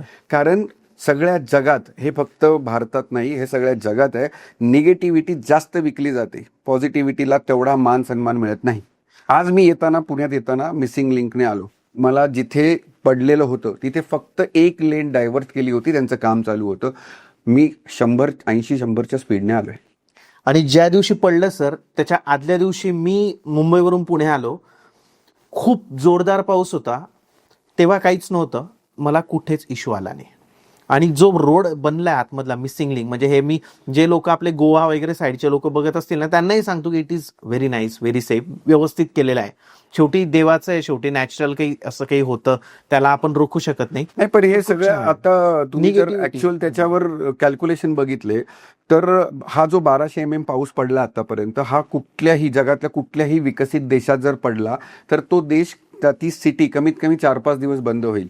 ना मुंबई बंद झाली ना पुन्हा बंद झाली. हो, डिले जरूर झालं, ट्रेन्स थांबल्या, पुन्हा मुंबईचे ट्रेन्स तुटला, थोडासा त्याचा डिस्टर्बन्स आलं, मुंबईतल्या लोकल ट्रेन्स थोड्या स्लो झाल्या, बंद काहीच नाही झालं. आणि हे नॅचरल कॅलॅमिटी दरवर्षी येतात, पण तरी पण आपली सिटी अजूनही सेफ आहे. ही पॉझिटिव्हिटी आपण का स्प्रेड करत नाहीये किंवा आपण का सांगत नाहीये? कारण आपण निगेटिव्ह गोष्टींकडे जास्त लक्ष जातं. पैशाची भीती माणसाला मेंदूत त्याच ठिकाणी जाते जिथे मृत्यूचा सिग्नल जातो. मिसिंग लिंक वरून जाताना मला जर काही पडायची भीती वाटली तर मला मृत्यूचा जो धोका जातो माझ्या ब्रेनमध्ये ज्या पॉइंटला, तिथेच पैशाचा धोका जातोय. त्यामुळे लोकांना रिस्क घेताना भीती वाटते. रिस्क शब्दाचा अर्थ प्रत्येक जण आपापल्या परीने वेगळा काढतोय. माझ्या मागच्या रील्स मध्ये मला बऱ्याच लोकांनी, सुकन्या समृद्धीची एक रील माझी चांगली व्हायरल झाली होती, त्याच्यावर बऱ्याच लोकांनी खूप निगेटिव्ह कमेंट केल्या. मार्केट पडलं तर काय, ती कंपनीच बुडाली तर गरिबांचे पैसे बुडतील, आपल्याला गरज आहे त्या प्रोडक्टवर नॉलेज घ्यायची. आजपर्यंत कुणाचेच पैसे म्युच्युअल फंडमध्ये बुडालेले नाहीयेत, झिरो झालेले नाहीयेत. मग मी का घाबरतोय? छत्रपती शिवाजी महाराजांनी जर असा विचार केला असता की मी का रिस्क घेऊ, मी का बाहेर जाऊन लोकांची लढू, बरोबर आहे. आज आपण हे जे आपण आपले देव आपल्या देवाऱ्यात पूजतोय ते पूजले असते का? मराठी माणूसच होते ना शिवाजी महाराज. आपण का नाही शिकू शकत त्यांच्याकडून? त्यांनी कॅल्क्युलेटेड रिस्क घेतल्या. त्यांनी अगदी तलवार घेऊन एकटेच नाही गेले. त्यांनी प्रत्येक गोष्टीचं नियोजन केलं, प्रत्येक गोष्टीची स्ट्रॅटेजी केली, प्लॅनिंग केलं आणि त्या गोष्टी अचीव्ह करत गेले. आज त्यांनी इतिहास घडवला. आज आपण त्यांना कायमचं पूजत राहणार, आपल्या पुढच्या सगळ्या पिढ्या पूजत राहणार. नक्की हे करायला धाडस केलं ना त्यांनी. हे धाडस मराठी माणसाने त्यांच्याकडून का शिकू नये? बरोबर. का शिकत नाही आहोत आपण? मी कुठेतरी माझ्या संकुचित वृत्तीमधून बाहेर पडायला पाहिजे. मी स्वतःच्या जग ज्या विहिरीला समजतोय त्या विहिरीतून मी बाहेर पडून जग बघायला पाहिजे. ज्या गोष्टीत माझ्यासाठी पैसा कमवू शकतो त्या गोष्टीचं प्लॅनिंग मी करायला पाहिजे. मी शिकून तरी घ्यायला पाहिजे. मी नोकरी केली म्हणून तू पण आयुष्यभर नोकरी कर, तू बिझनेस करायची डेअरिंग करू नकोस. चुकीचं आहे. हे चुकीचं वाक्य आहे. इथे आपण आपली संकुचित वृत्ती दाखवतोय. आपण घाबरतोय. मराठी माणूस घाबरतोय. का घाबरतोय? कारण खूप मेहनतीने मी इथेपर्यंत पोहोचलोय. त्या मेहनतीचा पैसा वाया नाही गेला पाहिजे. माझे वडील कॅडबरीत लागले. जेव्हा ते गावाहून मुंबईला आले, ठाण्याला आले, तेव्हा त्यांनी रस्त्यावरची खोदकामं केली. त्यांचे कॅडबरीतून रिटायरमेंट आली. रिटायरमेंटचा पैसा त्यांनी मला सांगितलं होतं. मी 2013-14ची गोष्ट करतोय. 12ला ते रिटायर झाले. साधारण 12च्या एंड पर्यंत त्यांचे पैसे आले. 13-14ला आम्ही हे सगळं प्लॅनिंग करत होतो. मी त्यांना सजेस्ट केलं होतं की हे पैसे आपण म्युच्युअल फंडमध्ये टाकायचे. तर ते क्लिअर म्हणाले मला पैसे टाकायचे नाहीयेत. तेव्हा की ते बघतायत मी 2008 पासून हे काम करतोय, सगळं व्यवस्थित आहे, कोणाचे पैसे बुडालेले नाहीयेत. त्यांनी मला सांगितलं हे पैसे मी टाकणार बँक एफडीत, पोस्टात किंवा LIC मध्ये. बरोबर. आणि मी आणि माझा भाऊ आम्ही दोघांचं स्ट्रॉंग सजेशन होतं की नाही आपण हे पैसे म्युच्युअल फंडमध्ये टाकणार आहोत, हायब्रिड कॅटेगरीमध्ये, जिथे रिस्क कमी असेल पण रिटर्न चांगले मिळतील. बरोबर. शेवटी त्यांना आम्ही जबरदस्ती करून पैसे टाकायला लावले. ते पैसे त्यांनी 2013-14 मध्ये टाकले. आज त्या 31 लाखाची व्हॅल्यू 85 लाख रुपये आहे. हे रिटर्न्स आहेत साधारण 15% आसपासचे डाऊन मार्केटमध्ये. SWP नाही, अजून SWP त्यांची सुरूच नाही गेली, कारण त्यांना गरज नव्हती. माझ्याकडे एक घर होतं, एक गाळा होता, त्याचं रेंट येत होतं. त्यामुळे त्यांना मंथली खर्चासाठी पैशांची गरज नव्हती. ते भले प्रायव्हेट मधून रिटायर झाले होते पण त्यांना पेन्शन नव्हती. पण ह्या 2 ठिकाणाहून भाडं येत होतं. So he was quite happy. मला एवढे पैसे बस झाले, मला अजून काय विड्रॉल नकोत. त्यांची फक्त एक अट होती, माझे पैसे कमी नाही झाले पाहिजे. मी म्हटलं मला 3 ते 5 वर्ष द्या. ते म्हणाले 5 वर्ष दिली तुला, पैसे कमी नाही झाले पाहिजे. ज्या दिवशी पैसे कमी त्या दिवशी तू आणि तुझी बायका मुलं घराच्या बाहेर. ओके. म्हटलं ओके चालेल, फक्त मला 5 वर्ष द्या. म्हणाले हो 5 वर्ष देतो. 5 वर्षांनी पैसे दाखवले, ते खुश होते. आता लोक म्हणतील की अरे मार्केट पडल्यावर त्या 85 लाखाचं काय होईल? सगळ्यात वाईट मार्केट होतं 30 मार्च 2026ला. 30 मार्च बॉटमच्या जवळपास गेलं होतं. त्या दिवशी त्यांचा पोर्टफोलिओ होता 76 लाखाचा. म्हणजे काय झालेलं, प्रॉफिट मार्जिन कमी झालं, नुकसान नाही झालं. त्यांचे पैसे मी जेव्हा टाकले होते त्यावेळेस सेन्सेक्स जवळपास 20 ते 22 हजाराच्या आसपास होता. बरोबर. आजचा सेन्सेक्स 77-76 हजाराच्या आसपास आहे. मार्केट पडलं म्हणजे 20,000 नाही जाणार आहे, थोडंफार कमी होईल. कारण हा मार्केटचा ग्राफ कायम ECG सारखाच वर खाली होत जातो. पण जेव्हा तुम्ही 10 वर्षांनी बघता तेव्हा तुमचे पैसे खूप वाढलेले दिसतात. Because of one thing, power of compounding. Exactly. सध्याचं मार्केट जर पाहिलं सर आपण तर डाऊनच आहे. म्हणजे बऱ्यापैकी खाली मार्केट. आणि डोनाल्ड ट्रम्प पण तिकडे ज्या पॉलिसीज अप्लाय करताय किंवा ओव्हरऑल जे होत आहे, म्हणजे वॉरची सिच्युएशन बघितली किंवा AIचं मला वाटत नाही की इम्पॅक्ट व्हायला पाहिजे मार्केटवर. AIने तर उलट बूमच आला पाहिजे मार्केटमध्ये. बट थोडं असंही झालं की US मार्केटला जर आपण कन्सिडर केलं तर AIच्या कंपन्यांमध्ये भरपूर साऱ्या बाकी कंपन्यांनी खूप इन्व्हेस्ट करून दिलं. म्हणजे तर कारण त्यांच्या प्रॉडक्टसाठी. बट ते तेवढं त्यांना त्याच्यातून ह्युमॅन जेवढं करू शकत होता आणि जेवढे पैसे ह्युमॅनला लागत होते त्यापेक्षा अतिरिक्त पैसा AIला लागून गेला त्यांना. त्याच्यात लॉस झाला, त्यामुळे मार्केटमध्ये डाऊन होतं. तर आताची सध्याची परिस्थिती जर पाहिली सर तर तुम्हाला काय वाटतं की परत रिकवर होईल का मार्केट, की हे आता उतरती काळ सुरू झाली जगाला? पुण्यातल्या मॅडम आहेत रचना रानडे, त्यांचं एक वाक्य खूप फेमस झालं आणि मला खूप मनापासून आवडतं ते वाक्य. मार्केट आणि माणूस एक दिवस वरतीच जाणार आहे. आजपर्यंत असं कधीच झालं नाहीये मार्केट पडलं आणि तिथेच थांबलं, कारण सगळं जग थांबेल. जर मार्केट थांबलं तर मार्केट थांबलं तर जग थांबेल. तुमच्या कंपनीने तुम्हाला पगारच नाही दिला तर तुमचं जग थांबलं. कंपनी पगार का नाही देणार? त्यांचा बिझनेस नाही झाला. त्यांचा बिझनेस का नाही होणार? तर मार्केट थांबलं. त्यामुळे हे कधीही शक्य नाहीये की मार्केट थांबेल. मार्केट खाली येतं, त्याला काही पर्टिक्युलर कारण असतात. आता रिसेंटचं कारण होतं वॉर. अमेरिका इराण आणि इस्रायल अमेरिका इराण इस्रायलचं वॉर होतं. पण त्याचं फॅक्ट असं आहे की हे वॉर एक बहाणा होतं. वॉर नसतं झालं तरी पण काहीतरी कारणाने मार्केट खाली आलंच असतं. असं का असं? आणि असं कशावरून वाटतं तुम्हाला? ह्याच्यात सगळ्यात मोठा काय झालेलं, ज्यावेळेस कोविड आला तेव्हा हायएस्ट सेन्सेक्स होता 42-43 हजाराचा. ओके. तिथून तो कोविडमुळे सगळं जग बंद पडलं, मार्केट खाली आलं, सगळ्या कंपन्या बंद होत्या थोड्या काळासाठी, तर तो खाली आला सेन्सेक्स 25,000 सो मार्केटला ना प्रत्येक वेळी काहीतरी सायकल असते. त्याला वर जायला पण कारण असतं आणि त्याला खाली यायला पण काहीतरी कारण असतं. कोविड नंतर मार्केट वर जायला लागला कारण सगळ्या जगाच्या आशा पल्लवीत झाल्या. सगळ्याला वाटलं की अरे कोविड बिविड ओके झालं, बरीच लोक आपल्या ओळखीतली गेली, पण आलं सगळं रुळावर, आपण सगळं रुळावर आलो, आता इथून पुढे खूप चांगलंच होईल. त्यानंतर सेकंड वेव्ह आली. सेकंड वेव्हला थोडंसं मार्केट परत खाली आलं, पण त्यावेळेस त्या मार्केटने नवीन पीक बनवला. 42,000चा पीक तोडून त्याने 64-65 हजार सेन्सेक्स दाखवला. तिथून तो खाली आला, परत 54,000, 55,000, 56,000च्या सेन्सेक्सवर राहिला. तिथून तो वर गेला, तो 86,000वर गेला. आता 86,000वर खाली येऊन तो परत 74-76 असं करत थांबलाय. म्हणजे हे सायकल ही बरोबरच आहे, तशीच चालू आहे. सायकल असतेच. वॉर नसता झाला ह्या गोष्टी फक्त मार्केटमध्ये सेन्सेक्स वाढत होता, पण कंपन्यांच्या प्रॉफिटेबिलिटी वाढत नव्हती, कंपन्यांचे बिझनेसेस वाढत नव्हते. त्यामुळे ग्रोथ जी पाहिजे ती ग्रोथ ऑन पेपर होती, ऍक्च्युअल नव्हती होत. त्याच्यामुळे मार्केट खाली यायला काहीतरी कारण होणार होतं, ते वॉर कारण झालं. वॉर संपलं, मार्केटने गेल्या 3 आठवड्यात पॉझिटिव्ह रिटर्न्स द्यायला सुरू केले. गेले 3 आठवडे आपण हिरवगार बघतोय मार्केट.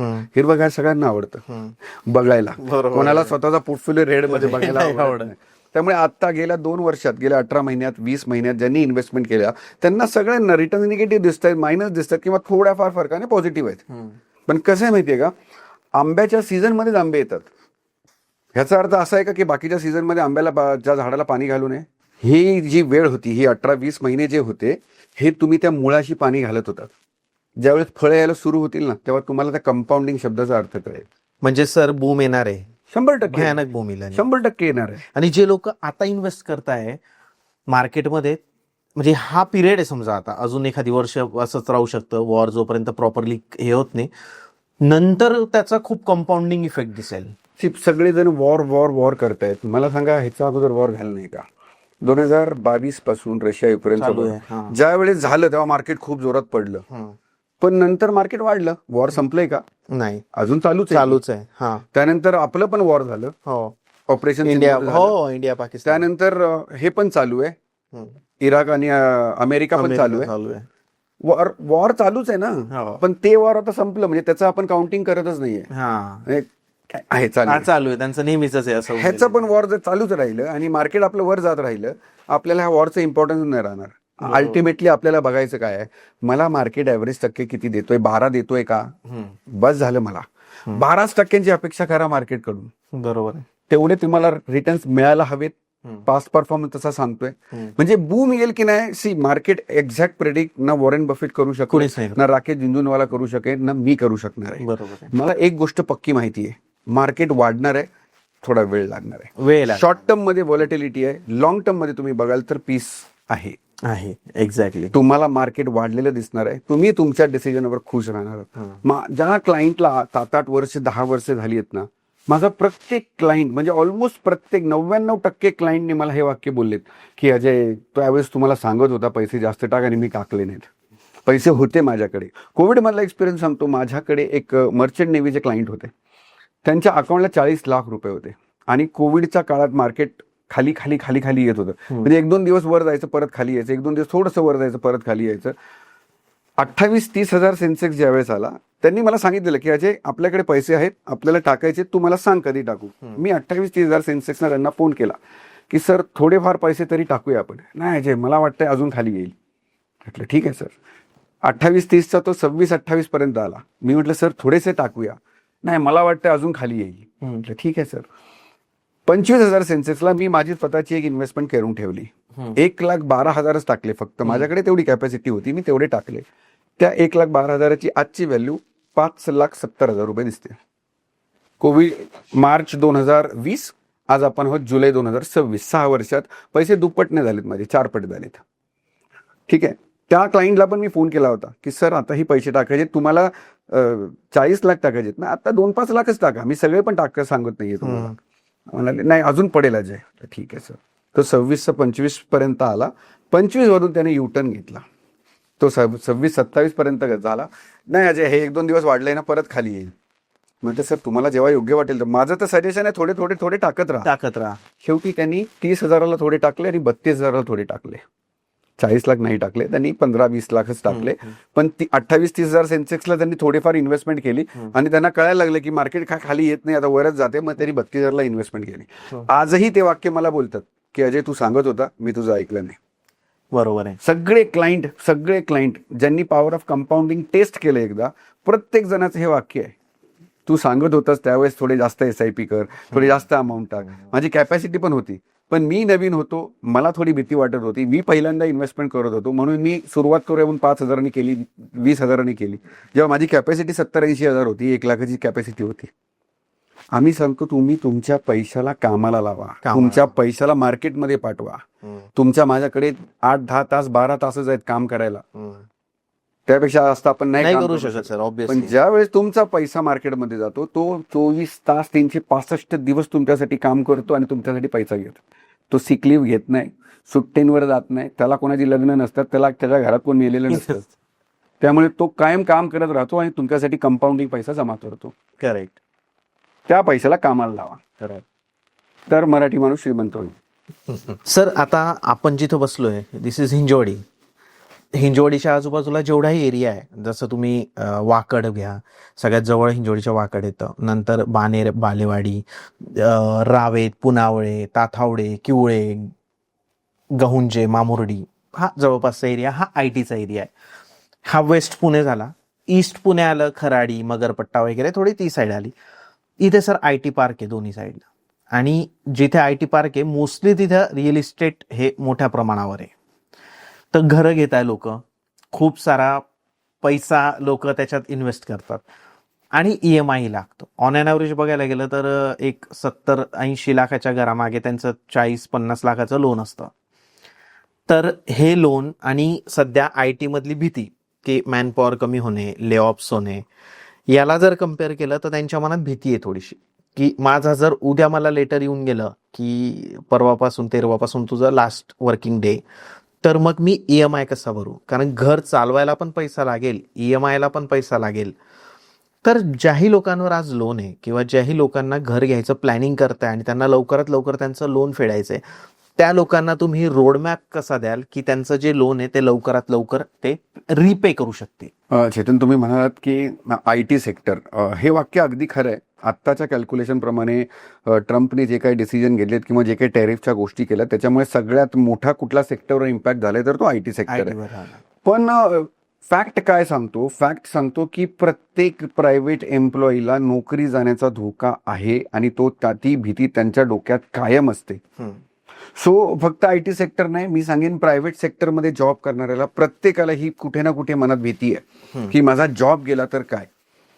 पण ह्या भीतीमुळे लोक कमिटमेंट करताना घाबरत नाहीयेत. ही भीतीदायक गोष्ट आहे की मी घर घेताना खूप मोठं घेतोय. मी मगाशी जसं एक्झाम्पल दिलं की जर मी ज्या स्टँडर्डची सॅलरी घेतोय, मला त्या स्टँडर्डचंच घर घ्यायचंय, त्याच्यापेक्षा कमी राहून चालणार नाहीये. ह्याला कुठेतरी पियर प्रेशर कारणीभूत आहे, कुठेतरी सोशल मीडिया पण कारणीभूत आहे की मला खरंच माझी गरज आहे का म्हणून मी घेतोय, का जस्ट दाखवायसाठी मी घेतोय. माझी सॅलरी महिन्याला 1.5 लाख 2 लाख येते आणि मी 70-80 हजार रुपये किंवा 1 लाखाच्या EMIचे कमिटमेंट करतोय. कशाच्या बेसवर? त्याच नोकरीच्या जीवावर जी जायची मला भीती आहे.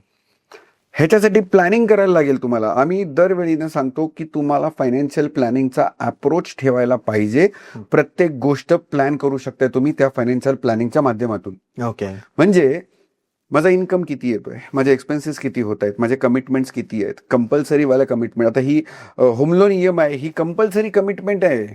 कोविडमध्ये तुम्ही त्यांना नाही सांगू शकले की बाबा माझा EMI थांबव. जेव्हा गव्हर्नमेंटनी सवलत दिली त्यावेळेस त्यांनी तो ईएमआयचं काहीतरी फ्लेक्झिबिलिटी ऑप्शन दिले तुम्हाला. दिले, बरोबर आहे. पण तुमच्याकडे चॉईस नव्हता बँकेला सांगायचा की 3 महिने माझे पगार बंद आहे किंवा अर्धा झाले, तुम्ही ईएमआय कापू नका. ज्यांचं फायनान्शियल प्लॅनिंग होतं, ज्यांनी ते 6 महिन्याचं इमर्जन्सी फंड रेडी करून ठेवला होता, त्यांना कोविडमध्ये सुद्धा त्रास झाला नाही आणि इथून पुढे भविष्यात सुद्धा त्रास होणार नाही. त्यामुळे त्या प्रत्येकाने ज्याने होम लोन घेतले आणि त्यांना ही भीती आहे जॉब जायची, त्यांना मी प्रत्येकाला सांगेन, प्लीज एकदा फायनान्शियल प्लॅनिंग करा आणि त्याच्यात इमर्जन्सी फंड नावाची एक कॉन्सेप्ट आहे, त्या कॉन्सेप्टवर जास्त डिटेलमध्ये डिस्कशन करा. प्रत्येक फायनान्शियल ॲडवायझरला ही टर्म माहिती आहे. जेव्हा माणूस स्वतःहून गोष्टी प्लॅन करतो त्यावेळेस तो इमर्जन्सी फंडचा विचार करत नाही. इमर्जन्सी फंड म्हणजे प्रत्येकाला वाटतं पैसे मी बँकेत एफडीत ठेवले म्हणजे बस झाले, किंवा मी लिक्विड फंडमध्ये ठेवले म्हणजे बस झाले. त्याला बरेच पर्याय आहेत. तुम्हाला ती कॉन्सेप्ट माहिती पाहिजे. ज्याचा जॉब जातो त्याला सगळ्यात मोठी भीती काय असते की माझी पुढची ईएमआय बंद आहे. आता मला सांगा, जॉब जाण्यामागे कारण काय काय आहेत? सगळ्यात मोठं आता सगळ्यात कॉमन झाले एआय. तुम्ही स्वतःला जर अपग्रेड करत राहिलात ना तर तुमचा जॉब जाणार नाही जाणार. पण तरी पण चला आपण अशी आयटी सारखी सिच्युएशन बघूया जिथे खरंच खूप वर्स कंडिशन आहे आणि एनी मोमेंट तुमचा जॉब जाईल. पण जर तुम्ही 8-10 वर्ष 12 वर्ष प्रॉपर फायनान्शियल प्लॅन केलाय, तुम्ही कुठेतरी इन्व्हेस्टमेंट्स केला, काहीतरी कॉर्पस रेडी केलाय, आता तुम्हाला भीती नाही वाटणार जॉब जायची.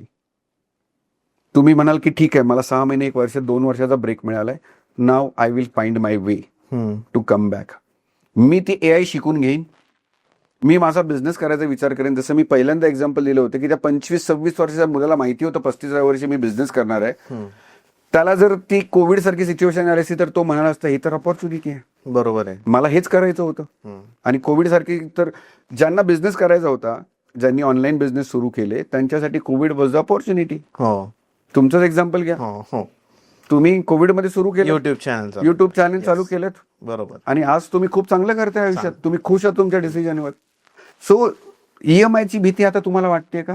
आता तुम्हाला नाही वाटणार, बिकॉज त्या ऑपॉर्च्युनिटीला, त्या सगळ्यात मोठ्या भीतीला तुम्ही ऑपॉर्च्युनिटीमध्ये कन्वर्ट केलं आणि त्याच्यातून अर्निंग सुरू केलं. बरोबर. सो तुम्हाला आजपासून प्लॅनिंग करायला लागेल. ऑल ऑफ अ सडन कंपनीने मला काढून टाकलं तर काय, ऑल ऑफ अ सडन दुसऱ्या कुठल्या तरी कारणामुळे माझा जॉब गेला तर काय.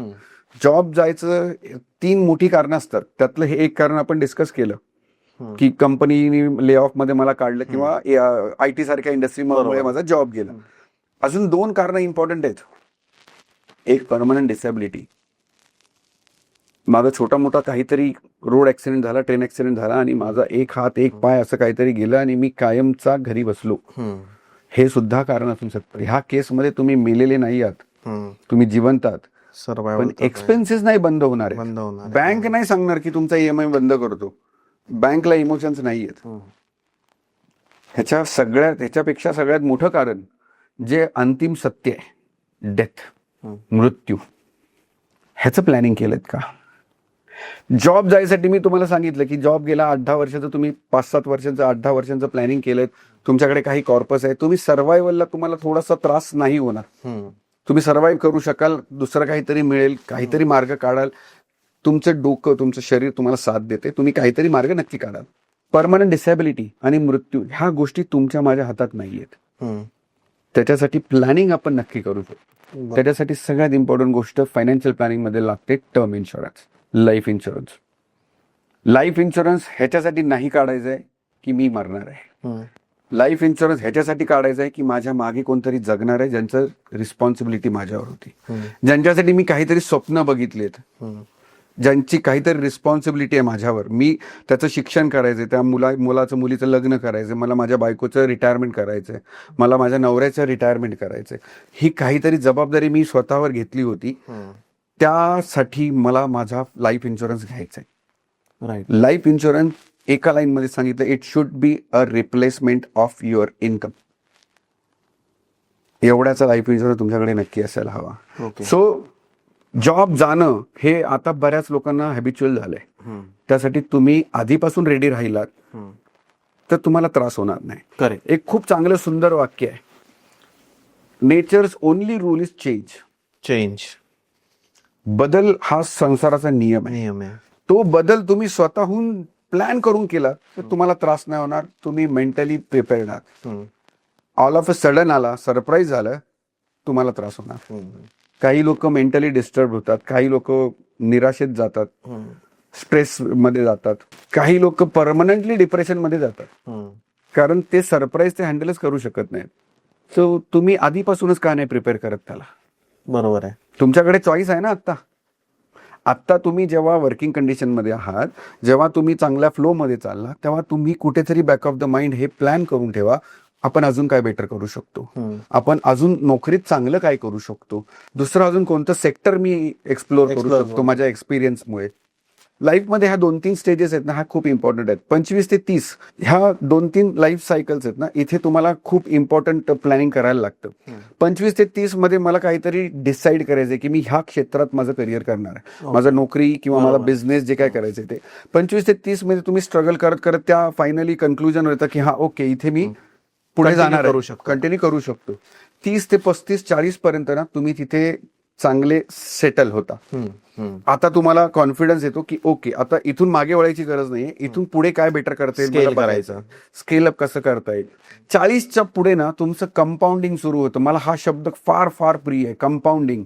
40च्या पुढे तुम्ही तुमच्या लाईफच्या इन्कमच्या पीकवर असता, तुमच्या परफॉर्मन्सच्या पीकवर असता, सगळ्या गोष्टीत तुम्ही कंपाऊंड करत असता, सगळीकडून तुम्हाला चांगली स्तुती मिळत असते, तुम्हाला खूप अप्रिसिएशन मिळत असतं, तुमचं इन्कम चांगलं झालेलं असतं.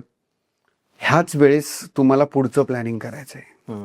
ह्याच वेळेस तुम्हाला हे प्लॅन करायचं की बाबा 5 वर्षांनी अजून काय बेटर करू शकतो मी, अजून कोणतं क्षेत्र मी एक्सप्लोअर करू शकतो. आणि शेवटची जी स्टेज असते, आतापर्यंत तुम्ही जे कमवलंय ते ह्याला वाढवत नेऊन मी अजून कसं माझं लाईफ बेटर करू शकतो. बरोबर. शेवटची stage retirement life. So retirement आहे ना, नुसतं वय नसतं, ते एक आर्थिक नियोजन पण आहे, आर्थिक स्वातंत्र्य पण आहे. लवकर रिटायरमेंट, 45-50ला रिटायरमेंट ऐकायला किती छान वाटतंय की वयाच्या 45व्या वर्षी मी फायनान्शियल फ्रीडम घेतलं, मी रिटायर झालो. लोक पैशाचं प्लॅनिंग करतात, पण नंतर काय प्लॅन करायचंय, म्हणजे मी काय करणार, माझा दिवस कसा घालवणार, ह्याचं प्लॅनिंग किती लोकांनी केलंय, कोणाला माहिती आहे? साधारण IT क्षेत्रात आम्ही जेव्हा क्लायंटला भेटतो, आता बऱ्याच क्षेत्रातली बरीच लोक भेटतात आम्हाला, ॲव्हरेज 60-70% लोक आम्हाला हे सांगतात की नाही, मला काय 60-70 पर्यंत काम नाही करायचंय, मी वयाच्या 45-50व्या वर्षी रिटायरमेंट घेणार किंवा फायनान्शियल फ्रीडम घेणार. पण माझा असं तर्क आहे की ते लोक बोलताना फक्त फायनान्शियल गोष्टीवरच बोलतायत की मी पैसे एवढे जमा करेन आणि एवढे पैसे आले की मी रिटायर होईल. पण मला अजूनपर्यंत एकानेही हे नाही सांगितलंय की 45व्या वर्षी किंवा 50व्या वर्षी रिटायर झाल्यानंतर मी माझा दिवस कसा घालवेन, माझं प्लॅनिंग कसं असेल, मी पुढे काय काय काय करणार आहे. फायनान्शियल फ्रीडम, रिटायरमेंट तुम्ही घ्यायचा विचार केलात, तुम्ही तुमच्या जागेवर बरोबर आहात, पण कदाचित कंपनी तुम्हाला जबरदस्ती रिटायरमेंट घ्यायला लागेल. त्याची कारणं ही असू शकतात. मी स्वतःला अपडेट करतोय का, मी नवीन कौशल्य शिकतोय का, माझी सॅलरी त्याच्यात कंपनी 2-3 नवीन इंटर्न्स ठेवू शकते किंवा नवीन फ्रेश मुलं ठेवू शकते. ते लोक फास्ट चेंजेस अडॉप्ट करतात, त्यांची वर्किंग स्टाईल वेगळी, त्यांना काहीतरी धडपड करून जास्त करायची धडपड आहे त्यांच्या. म्हणून रिटायरमेंटचं प्लॅनिंग कधीपासून व्हायला पाहिजे? वयाच्या 40व्या वर्षी नाही, वयाच्या 50व्या वर्षी नाही, पहिल्या पगारापासून. मगाशी मी 10,000चं SIPचं एक्झाम्पल दिलं होतं. 25व्या वर्षात पहिला पगार लागला. आजकाल प्रत्येक मुलाला ॲव्हरेज 5 लाख 6 लाखाचं इयरली पॅकेज मिळून जातं. त्याला 10,000 मोठी गोष्ट आहे का? आई वडिलांनी थोडंसं फोर्सफुली सांगायला पाहिजे की बाबा एक रिटायरमेंटचं प्रोव्हिजन आत्ताच कर. 25, 30, 35 पर्यंत मुलांना रिटायरमेंटचं प्रोव्हिजन कळत नाही. हा ऍडवायझरने जर त्यांच्यासमोर शब्द काढला तर ते त्या ऍडवायझरला चुकीचं ठरवतात मनामध्येच. ह्या वयात कोण रिटायरमेंट प्लॅनिंग करतं? कारण त्यांना त्या गोष्टीचं इम्पॉर्टंट नाही, आई वडिलांना आहे. त्यामुळे आई वडिलांची जबाबदारी आहे की मुलाला थोडंसं फोर्सफुली, जबरदस्ती नाही, फोर्सफुली की एक अमाऊंट आहे ना तू रिटायरमेंटसाठी ठेव. बरोबर. त्यामुळे पहिल्या पगारापासून ह्याचं प्लॅनिंग करायला हवं. तुम्ही ज्या व्यक्तीने 25व्या वर्षी 10,000 सुरू केले ना, 30व्या वर्षी त्याला ते 10,000ची व्हॅल्यू काहीच वाटत नाही, कारण 5 वर्ष त्याचा पगार कमीत कमी दुप्पट झालेला वाढलेला असतो, कमीत कमी दुप्पट होईल. जर तो स्किलफुल आहे, चांगलं काहीतरी ग्रॅज्युएशन आहे, काहीतरी चांगलं डिग्री आहे, त्याच्याकडे एक्सपिरियन्स आहे, काहीतरी करायची धमक आहे त्याच्यात, त्याला ते 5 वर्षात पगार दुप्पट झालेला असेल, त्याला ते 10,000 चिल्लर वाटायला लागतात. पण तेच चिल्लर 10,000 60व्या वर्षी 6.5 करोड होतात. Power of compound. आता आपण असं कन्सिडर करूया, चला 45, 48, 50व्या वर्षी एखाद्या व्यक्तीने खरंच रिटायरमेंट घेतली, आले त्याच्याकडे 10 कोटी रुपये. आता ठीक आहे, SWP पण सुरू केलं, महिन्याला 5 लाख रुपये पण येत आहेत. दिवस कसा काढायचा? आता तुमच्याकडे ऑफिस नाही, डेली रुटीन नाही, मीटिंग्स नाहीयेत, डेडलाईन्स नाहीयेत. पैसा तुम्हाला स्वातंत्र्य देऊ शकतो, आयुष्याचा उद्देश नाही देऊ शकत. नाही. हा उद्देश कुठून येणार? ह्या उद्देशाचं प्लॅनिंग पण तुम्ही पैशाच्या नियोजनाबरोबरच सुरू करायला पाहिजे. हा थोडा वेगळा विषय आहे की मी फायनान्शियल फ्रीडमवर बोलतोय, मी रिटायरमेंटवर बोलतोय, मी इन्व्हेस्टमेंट बद्दल बोलतोय, पण ही गोष्ट त्याच्याशी पॅरलल आहे. रिटायरमेंट नंतर प्रत्येक व्यक्तीला पगाराची आठवण येत नाही. त्याला आठवण काय येते की माझा दिवस, अख्खा दिवस मी माझ्या ऑफिस कलिग बरोबर घालवलाय, मी माझा अख्खा दिवस काहीतरी कामात घालवलाय, मला काहीतरी डेडलाईन होत्या, मला ॲप्रिसिएशन मिळत होतं, माझं असण्याचं महत्व त्या कंपनीमध्ये, त्या ऑफिसमध्ये, माझ्या चेअरमध्ये, माझ्या डेझिग्नेशनमध्ये होतं. आता रिटायरमेंट नंतर ते नाहीये. ही गोष्ट मानसिकदृष्ट्या खूप त्रासदायक आहे. बरोबर आहे. पैसा येतोय, महिन्याला 5 लाख येत आहेत, तुमच्याकडे 10 कोटीचा पोर्टफोलिओ होता, तुम्ही म्युच्युअल फंडमध्ये टाकला, SWP सुरू केली, ही गोष्ट तुम्हाला जर आतून खायला लागली कारण तुमच्याकडे प्लॅनिंग नाहीये. ह्या गोष्टीचं प्लॅनिंग पण तुम्हाला इक्वलीच करायचंय. बरोबर आहे सर. सो आज जे लोक 30, 35, 40 मध्ये आहेत ना, त्यांना आम्ही खूप स्ट्रॉंगली रेकमेंड करतो की सर ह्या गोष्टींचा पण विचार करा. मी तर पैशांचं मार्गदर्शन करणारच आहे. तुमचा पैसा माझी जबाबदारी आहे. जोपर्यंत तो तुमच्या अकाउंटला येत नाही किंवा तुमच्या नॉमिनीकडे जात नाही तोपर्यंत मी जबाबदार आहे. पण ह्या गोष्टीसाठी तुम्ही विचार करा, एकदा माझ्याशी डिस्कस करा, तुम्हाला काय करायला पाहिजे. हे थोडंसं माझ्याकडून माझं पर्सनल सजेशन असतं की तुम्ही रिटायरमेंटच्या आधीच तुमचे छंद काय आहेत ते विचार करा. तुम्ही समाजासाठी काय योगदान केलंय, तुम्ही कोणाला फ्रीमध्ये कोर्सेस काही शिकवू शकता किंवा काही तुमच्याकडे जे स्किल आहे तुम्ही जे शिकलात ते कुठे जाऊन शिकू शकताय का? काय अशी कोणती गोष्ट आहे जी नोकरी व्यतिरिक्त तुम्हाला आनंद देत राहील? बरोबर आहे. नोकरी तुम्हाला आनंद देत होती, पीस ऑफ माइंड देत होती, सॅटिस्फॅक्शन देत होती, कारण त्या नोकरीत तुमच्या आयुष्याचा जवळपास 60-70% वेळ गेलाय. तो बिझनेस तुम्ही जो करत होता त्याच्यात तुम्ही खूप वेळ, खूप एनर्जी घातलेली आहे, ती अचानक संपणार आहे एक दिवस. तुम्ही जेव्हा रिटायरमेंट हा शब्द बोलता किंवा मी काम करायचं बंद करतो बोलता, त्यावेळेस ह्या गोष्टीतून तुम्ही पूर्णपणे बाहेर पडणार आहात. पण ह्याचं प्लॅनिंग नाही केलं की मी माझे पुढचे दिवस कसे घालवणार आहे, तर तुम्हाला मानसिक त्रास होईल. दोन्ही गोष्टी ॲट अ टाइम चालल्या पाहिजेत. तुमचं फायनान्शियल फ्रीडम, पैसा पण येत राहिला पाहिजे, बरोबर तुमचं मानसिक हेल्थ पण त्याच लेवलला ग्रो झाली पाहिजे. करेक्ट. तर तुमचं रिटायरमेंट आणि पुढचं लाईफ खूप सुंदर जाईल. एक्झॅक्टली. सर, लोक कोणत्या चुका करतात पैशांच्या बाबतीत, इन्व्हेस्टमेंटच्या बाबतीत? ह्या बाबतीत ना मी सांगेन 3 खूप मोठ्या चुका लोक करतायत.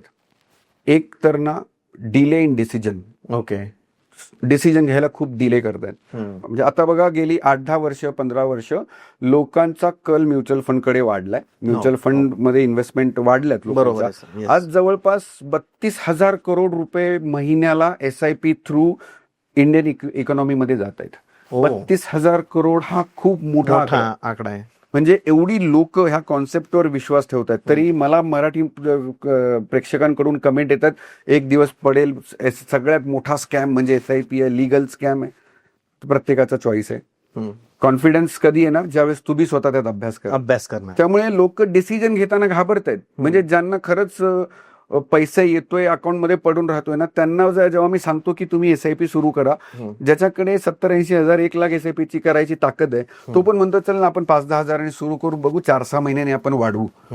तो माणूस कधीच वाढवायला येत नाही, कारण सुरुवातीला ती जी भीती आहे ती भीती त्यांच्या मनातून गेली नाही. बरोबर आहे. आम्ही दरवेळी सांगतो की मला प्रश्न विचारा, तुम्हाला जे डाऊट आहेत ना ते मला प्रश्न विचारा. मी बांधील आहे तुम्हाला प्रश्नांच्या उत्तरं द्यायला. बरोबर आहे. मी बांधील आहे तुमच्या पैशांवर रिटर्न्स जनरेट करायला. मला माहिती आहे कुठे पैसा जमा होणार आहे. त्यामुळे I am responsible for your money. So please ask me questions. तुमच्या मनातले सगळे डाऊट विचारा. लोक डिसिजन घ्यायला डिले का करतायत? पैसा जाईल, मार्केट म्हणजे जुगार आहे, शेअर मार्केट कोणी बघितलंय, मार्केट पडले तर काय, खूप प्रश्न आहेत. ह्याच्यातला कुठलाच प्रश्न चुकीचा नाहीये, प्रश्न बरोबर आहे, पण त्याचं उत्तर तुम्ही पॉझिटिव्ह माइंडने शोधताय का निगेटिव्ह माइंडने शोधताय? तुम्ही जर बायस्ड होऊन उत्तर शोधलं की नाही मार्केट चुकीचंच आहे, तर गेल्या 18-20 महिन्यात त्यांचं वाक्य बरोबरच आहे की मार्केट खरंच जुगार आहे.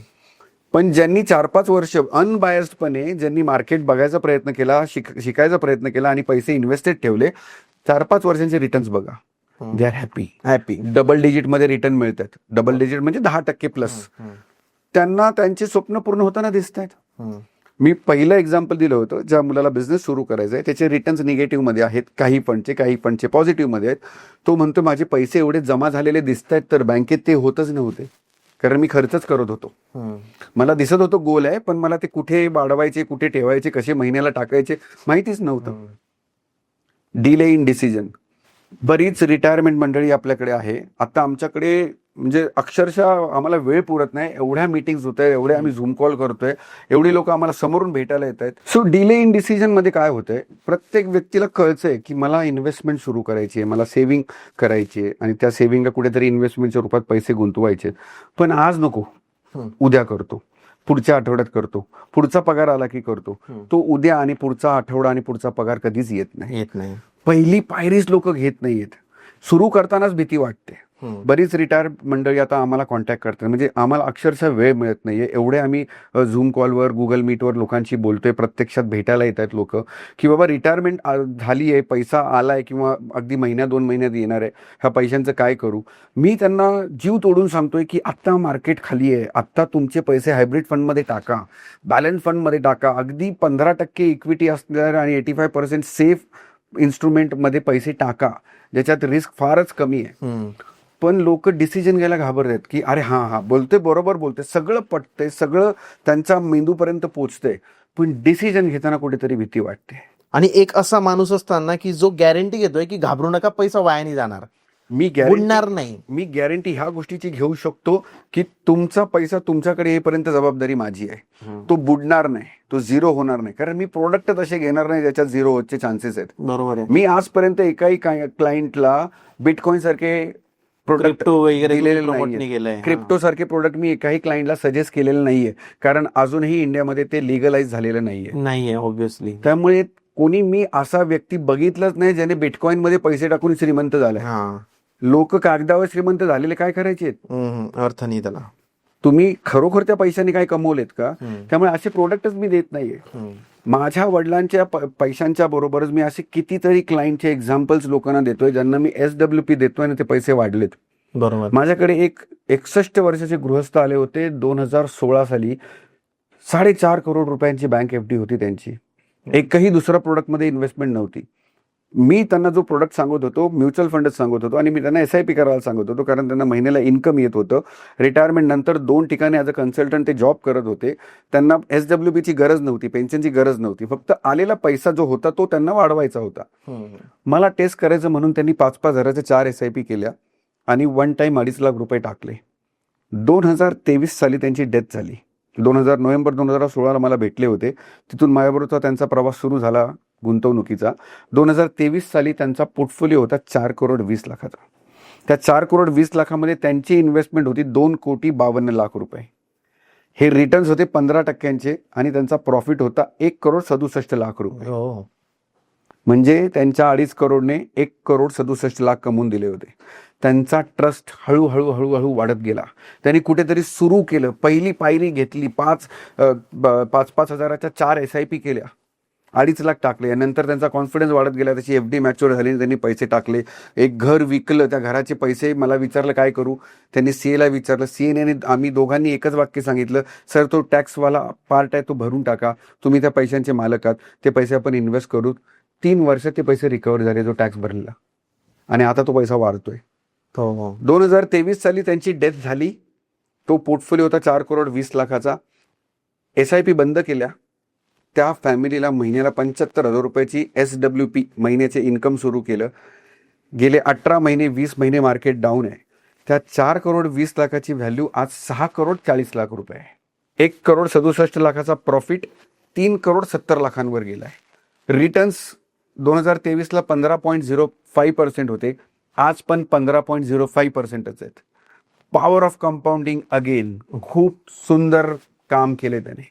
पॉवर ऑफ कंपाऊंडिंग म्हणजे टिकून राहणे का सर? बस, आणि टाकत जाणे वाढवत जाणे थोडं. ही सगळ्यात पहिली गोष्ट जी लोक करतात ना, डिले डिसिजन घ्यायला, कुठून सुरूच करत नाहीयेत, चालूच करत नाही लोक. सुरू केल्यामुळे आज त्यांचा पोर्टफोलिओ 6.5 करोडचा झालाय. 2.5 करोडची इन्व्हेस्टमेंट आहे. बरोबर आहे. दुसरी सगळ्यात मोठी चूक काय करतायत लोक, DIY, do it your self.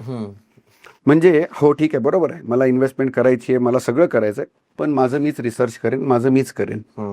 तुम्ही आज 26-28 वर्षाचे आहात, तुमच्याकडे वेळ आहे, सॅटर्डे संडे तुम्हाला सुट्टी आहे, तुम्ही त्यातला थोडा वेळ काढलात, अभ्यास केलं, ऑनलाईन बऱ्याच गोष्टी अवेलेबल आहेत. चॅट जीपीटी तर खूप कॉमन झाले. गुगल आजकाल ओल्ड फॅशन वाटायला लागले, चॅट जीपीटी कॉमन वाटायला लागले, AI आज तुम्हाला एकदम कॉमन गोष्ट झाली आहे. सगळ्या प्रश्नांची उत्तरं देतो, सगळीकडे सांगेल तुम्हाला की इथे पैसे टाक, तिथे पैसे टाक. मार्केट पडल्यानंतर एकदा त्या चॅट जीपीटीला किंवा AI ला विचारून बघा, आता मी काय करू, काय उत्तर देतो ते बघा. त्याला ह्युमन टचच लागतो. No proper financial approach, no professional guide, no financial coach. तुमच्याकडे एक ॲडवायझर, तुमच्याकडे एक कोच असला पाहिजे जो थोडासा फोर्सफुली, थोडंसं जबरदस्ती करून तुम्हाला काही गोष्टी समजवेल आणि तुमच्याकडून करून घेईल. प्रोफेशनल अप्रोच कधी येतो? ज्यावेळेस तुम्ही दुसऱ्या कोणाचं तरी नॉलेज वापरायचा प्रयत्न करता. सगळ्या गोष्टी जर मी माझ्या नॉलेज प्रमाणे करत गेलो तर नाही शक्य आहे. तुम्ही समजा डॉक्टर आहात, सगळ्या गोष्टीत तुम्ही मेडिकल प्रॅक्टिस अप्लाय करू शकताय का? तुमचं एक्सपर्टीज मेडिकलमध्ये आहे, दॅट डज नॉट मीन तुम्ही भाजी घेताना मेडिकल प्रॅक्टिस अप्लाय करू शकताय.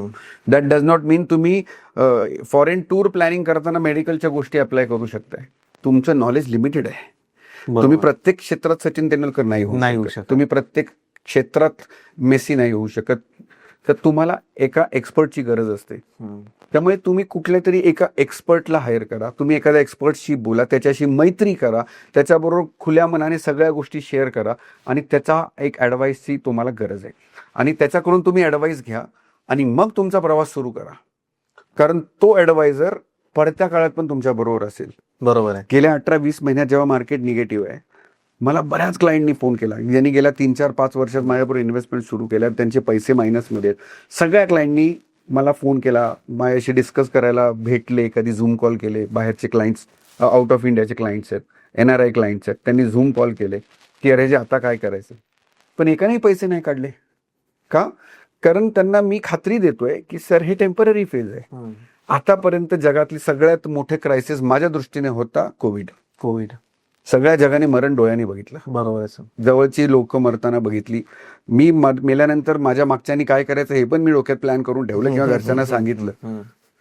त्याच्यापेक्षा वाईट काहीच होऊ शकत नाही. सगळे वॉर आपण बघितले आणि ते संपले. ऑपरेशन सिंदूर बघितलं, रशियाचं वॉर चालूच आहे अजून, अमेरिकेचं वॉर संपता परत सुरू झालं. पण त्याच्यामुळे आपलं दैनंदिन जीवन कुठेही अडलं नाहीये. मार्केट कधीही कुठेही खाली गेलेलं नाहीये.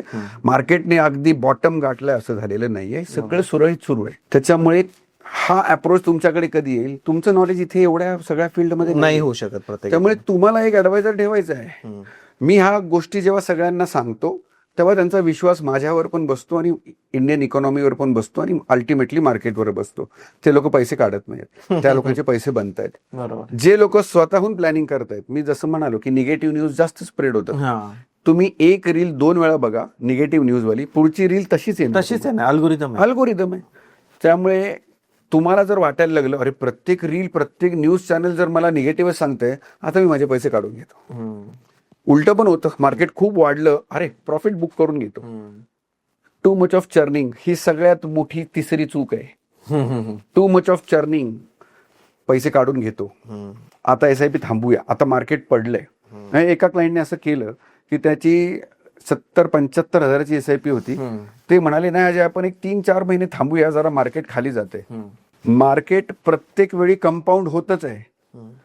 ज्या वेळेस मार्केट खालीच गेलंय त्यावेळेस तो जास्त नंबर ऑफ युनिट्स तुमच्यासाठी जमा करतोय. बरोबर आहे. मार्केट जेव्हा वर जाते तेव्हा तुम्हाला व्हॅल्युएशन कंपाऊंड करून देतोय.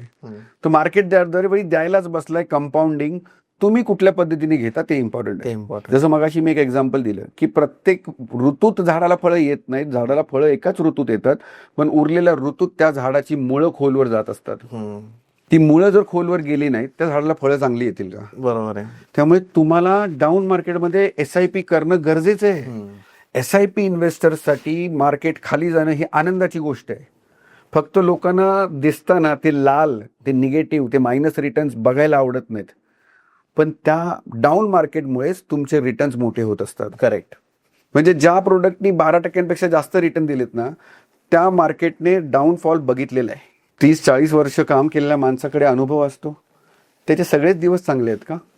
प्रत्येक मोठा झालेला स्टार, प्रत्येक मोठा झालेला क्रिकेटपटू, any sports person, Sunil Chhetri असू दे, मेरी कोम असू दे, रोनाल्डो असू दे, मेसी असू दे, सगळ्यांनी चांगलेच फेस बघितलेत का आयुष्यात? नाही वाईट असतं सुरुवात. सगळ्यांनी वाईट फेस बघितल्यानंतरच त्यांनी तो इतिहास घडवलाय आणि आज ते एका मोठ्या लेवलला गेले. बरोबर आहे. तुम्हाला हा डाऊनफॉल बघणं गरजेचं आहे. HDFC फ्लेक्सी कॅपचं एक्झाम्पल दिलं मी. 5 कोटी व्हायला 30 वर्ष लागले. 30 वर्ष थांबायची तयारी ठेवा ना. मार्केट दरवेळी डिलिव्हर करणारच आहे, तुमच्यामध्ये पेशन्स पाहिजे. आणि जर तुमच्याकडे पेशन्स नाहीये, तसं तुम्हाला कळतंय, तुम्हाला आतून जाणवतंय, तर ऍडवायझर ठेवा. एक्झॅक्टली. त्याच्यावर विश्वास ठेवा, तो तुम्हाला हेल्प करेलच ना. बरोबर आहे. ह्या 3 चुका लोकांनी टाळल्या ना, वेल्थ बनवण्यापासून त्यांना कोणी रोखू शकणार नाही. सर, डिरेक्ट आणि रेग्युलर असं असतं. म्हणजे काही लोक म्हणतात की आम्ही स्वतः जर भरलं, डायरेक्ट जर भरलं आम्ही, तर मग आमचे खूप पैसे वाचू शकतात. म्हणजे विदाऊट फायनान्शियल प्लॅनर केलं तर आमचे पैसे वाचतात, आणि विथ फायनान्शियल प्लॅनर केलं तर आमचे पैसे वाचत नाही, म्हणजे जास्त पैसे जातात त्याच्यात. हे खरं आहे का? हे वाक्य अगदी 100% खरं आहे. हां. रेग्युलर आणि डायरेक्ट असे प्रत्येक इन्व्हेस्टरला हे 2 चॉईसेस अवेलेबल असतात इन्व्हेस्ट करायला, स्पेशली म्युच्युअल फंडमध्ये. प्रत्येक इन्व्हेस्टरचा फायदा आहे डायरेक्टमध्ये, पण कधीपर्यंत? जोपर्यंत तो स्वतःचे पैसे स्वतः मॅनेज करतोय. जो डॉक्टर ऑपरेशन थिएटरमध्ये ऑपरेशन करतो, त्याला सांगा स्वतःचं ऑपरेशन करायला. नाही करू शकत. तुम्ही युट्यूब बघून ऑपरेशन करू शकताय का? नाही. तुमचं डोकं दुखायला लागलं, तुम्ही नॉर्मल एक डिस्प्रिन घरातली एखादं मेडिसिन घेतलं, डोकं नाही राहिलं, तुम्ही फॅमिली डॉक्टरकडे गेलात, त्याने 3 मेडिसिनचा कोर्स दिला, 3 दुपारी, रात्री, दुसऱ्या दिवशी सकाळी. त्या 3 मेडिसिनने तुमचं डोकं नाही राहिलं. आता तुम्ही काय कराल? एक्सपर्टकडे जा, MD डॉक्टरकडे जा. MD डॉक्टरने एक कोर्स दिला, त्याच्याने डोकं नाही राहिलं. आता तुम्ही काय कराल? आता तुम्ही न्यूरो सर्जनकडे जा. तो एका व्हिजिटचे 3,000-5,000 रुपये घेईल. ही तुमची परिस्थिती कधी होते? जेव्हा तुम्ही 35-40 देता, 45 मध्ये येता, त्यावेळेस हा न्यूरो सर्जनची परिस्थिती तुमची आलेली असते. बरोबर. तुमच्याकडे वेल्थ झालेली असते. आता तुम्हाला कळत नसतं की मी कोणत्या वेळी कोणते पैसे विड्रॉल करायचे. मी डिसिजन घेताना एक डिसिजन घ्यायचा आहे, मला इथून इथे शिफ्ट करायचं आहे, हा फंड चेंज करायचा आहे, 20-30-40 लाखाचं डिसिजन. आता तुम्हाला भीती वाटते, आता तुम्हाला एक्सपर्ट लागतो, आणि तुम्ही त्यावेळेस पैसे द्यायला तयार होणार.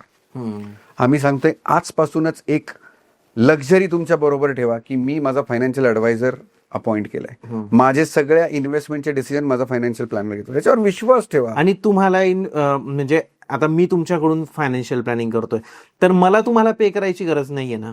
मला पे करेल, म्हणजे तुम्हाला पे करेल कंपनीज. बरोबर. एक डायरेक्ट आणि रेग्युलर मध्ये सगळ्यात मोठा फरक कुठे असतो? परचेस प्राइस मध्ये. म्हणजे तुम्ही जर समजा 1 लाखाची SIP केलीत ना, तर दोघांमध्ये तुम्हाला इन्व्हेस्टेड व्हॅल्यू 1 लाखच दिसणार आहे. असं होणार नाही की रेग्युलर मध्ये 99,000 रुपये दिसत आहेत आणि डायरेक्ट मध्ये 1 लाख दिसत आहेत. तुमचे जेवढे पैसे अकाउंट मधून गेले तिथे तेवढेच दिसणार आहेत. परचेस प्राइस, जो नेट ॲसेट व्हॅल्यू असते, NAV असते, तिथे फरक असतो रेग्युलर आणि डायरेक्ट मध्ये. डायरेक्ट मध्ये NAV थोडी जास्त असते, कारण तुमचा बेनिफिट जास्त झाला पाहिजे. रेग्युलर आणि डायरेक्ट मध्ये सगळ्यात मोठा फरक काय?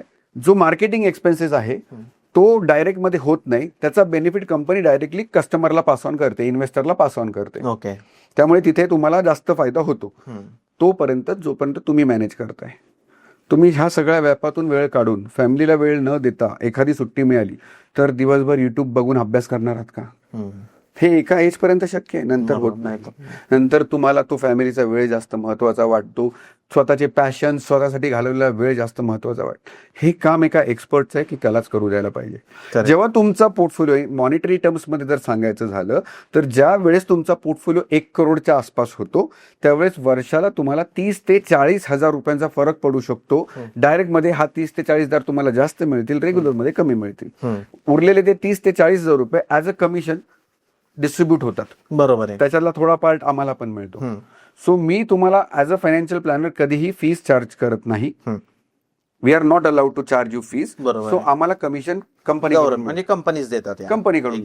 त्यामुळे हे वाक्य अगदी खरं आहे की रेग्युलर आणि डायरेक्ट मध्ये सगळ्यात जास्त बेनिफिट डायरेक्ट मध्येच आहे, पण तोपर्यंत तुम्ही जोपर्यंत पैसा स्वतःचा मॅनेज करू शकताय, जेव्हा तुमचा पोर्टफोलिओ 1.5, 2, 3 करोड होईल, जेव्हा आपण 10 करोडच्या पोर्टफोलिओची वार्ता करतोय, तुमच्याच्याने होणं डिफिकल्ट आहे. Exactly. Yes sir, thank you so much. खूप छान माहिती दिली तुम्ही. आजचा पॉडकास्ट म्हणजे फार प्रॅक्टिकल एक्झाम्पलही तुम्ही भरपूर दिले, की किती महिन्यांमध्ये किती पैसे इन्व्हेस्ट आपण केले तर त्याचा किती प्रॉफिट तुम्हाला किती वर्षानंतर होऊ शकतो. अतिशय छान पद्धतीने माहिती दिली आहे. ज्याही लोकांना वाटतंय की तुमच्याकडून त्यांनी फायनान्शियल प्लॅन करावा, तर त्यासाठी तुम्ही काय त्यांना सजेशन द्याल, कसं ते कॉन्टॅक्ट करू शकता तुमच्याशी? इन्व्हेस्टमेंट करण्याआधी आम्ही खूप स्ट्रॉंगली रेकमेंड करतो की तुम्ही फायनान्शियल प्लॅनिंगचाच अप्रोच ठेवा. आतापर्यंतचा पास्ट असं सांगतोय की प्रत्येकाने कधी ना कधी काहीतरी प्रोडक्ट घेतले डायरेक्टली. कोणी FDने सुरू केलंय, कोणी लाईफ इन्शुरन्सने घेतलंय, कोणी ऑनलाईन टर्म पॉलिसी घेतली, कोणी हेल्थ इन्शुरन्स घेतलंय, कोणी SIP डायरेक्टली घेतल्यात, कोणी मित्राने सांगितलं म्हणून स्टॉक्स घेतलेत. पण कोणीही फायनान्शियल प्लॅनिंगच्या अप्रोचने इन्व्हेस्टमेंट सुरू केलेले नाहीत किंवा फार कमी लोकांनी सुरू केल्यात. फायनान्शियल प्लॅनिंग अप्रोच का? ज्यावेळेस तुम्ही हे सगळं इन्कम, एक्सपेन्सेस, गोल्स पेपरवर मांडताना तेव्हा तुम्हाला कळतं मला दिल्लीला पोहोचायला वेळ किती आहे, मला माझं गोल अचीव्ह करायला माझ्याकडे किती वेळ आहे. त्यावेळेस प्रोडक्ट निवडताना तुम्हाला भीती नाही वाटत. फायनान्शियल प्लॅनिंगच्या अप्रोचने जाताना तेव्हा तुम्ही डायव्हर्सिफाय करू शकता, तुम्ही मल्टिपल प्रोडक्ट घेऊ शकता, ऍसेट अलोकेशन करू शकता. प्रत्येक गोष्टीचं प्लॅनिंग अगदी डिटेलमध्ये होणार आणि तो फायनान्शियल प्लॅन तुम्हाला कायम ट्रॅकवर ठेवणार आहे. तो ऑफ रोड कधी नाही जाणार. बरोबर आहे. त्यामुळे फायनान्शियल प्लॅनिंग केल्यानंतर तुम्ही जर प्लॅनिंग केलं तर तुमचं लाईफ नक्की सक्सेसफुल होईल. ज्या लोकांना असं वाटतं की माझ्या आतापर्यंत खूप इन्व्हेस्टमेंट झाल्यात, खूप स्ट्रेस झालाय, सगळ्या गोष्टी वेगळ्या वेगळ्या विखुरलेल्या आहेत, मला कळत नाही मॅनेज कसं करायचं, आणि ते हे पॉडकास्ट बघतायत, त्यांच्यासाठी आम्ही ऑफर करू शकतो की तुम्ही एकदा आम्हाला कॉन्टॅक्ट करा. नुसता प्लॅन म्हणून कमेंट करा, आम्ही तुम्हाला तुमचा फायनान्शियल प्लॅन बनवून देऊ. तुमच्या सगळ्या विखुरलेल्या इन्व्हेस्टमेंट्स एकत्र आणायचं काम माझं. फायनान्शियल प्लॅनिंगच्या अप्रोचने गेल्यानंतर कोणत्या इन्व्हेस्टमेंट्स कोणत्या गोलला मॅप करायच्यात, कोणती इन्व्हेस्टमेंट आत्ता चेंज करायची, हे सगळं सजेशन आम्ही तुम्हाला देऊ शकतो. करेक्ट. तुम्हाला डिस्प्लेला नंबर दिसत असतील, डिस्क्रिप्शनमध्ये कंपनीचा नंबर दिलेला आहे सरांच्या. सरांची टीम तुमच्याशी कॉन्टॅक्ट करेल. तुम्हीही कॉल करू शकतात, मेसेज करू शकतात आणि तुमचं जे फायनान्शियल प्लॅनिंग आहे ते सरां थ्रू करू शकतात. ज्याही लोकांना वाटतंय की सरांसोबत अजून एक पॉडकास्ट झाला पाहिजे, तर त्यांनी कमेंट करा की तुमचा प्रश्न काय, तुमच्या मनात काय प्रश्न आहे ना, तो तुम्ही कमेंट करा. तो प्रत्येक प्रश्न आपण सरांना नेक्स्ट पॉडकास्टमध्ये विचारू. सर, तुमचं खरंच मनापासून थँक्यू चेतन. आम्ही बऱ्याचदा हा ऑटोकार्ड प्रयत्न करतो की मॅक्सिमम लोकांपर्यंत आम्ही हे अवेअरनेस पोचवावं, फायनान्शियल प्लॅनिंगचा अप्रोच पोचवावा, इन्व्हेस्टमेंट जास्तीत जास्त लोकांनी कराव्यात, चांगल्या ठिकाणी कराव्यात. माझ्याच बरोबर करायला पाहिजे असं काही नाहीये. एक ॲडवायझर निवडा आणि त्याच्याबरोबर तुम्ही ह्या सगळ्या गोष्टी डिस्कस करा आणि तुमचा अप्रोच सुधारा. नवीन गोष्टी शिकायला, वापरायला घाबरू नका. लोकांनी अँड्रॉइड फोनवर शिफ्ट झाले, गुगल पे सगळे लोक वापरायला लागले, तिथे लोकांना भीती नाही वाटली, तर आज तुम्ही मार्केटला पण घाबरायला नाही पाहिजे. सो हा अप्रोच सुधारायचा असेल तर प्लीज कोणाला तरी कॉन्टॅक्ट करा. तर ज्याही लोकांना असं वाटतं की त्यांचा फायनान्शियल प्लॅन मी बनवावा आणि तो पण फ्रीमध्ये, तर आम्हाला कमेंट करा प्लॅन. आम्ही तुम्हाला तुमचा फायनान्शियल प्लॅन लगेच बनवून देऊ. तुमच्या माध्यमातून तुमच्या व्ह्युअर्स पर्यंत पोहोचायची तुम्ही आम्हाला संधी दिलीत. तुमचं मनापासून धन्यवाद. Thank you so much.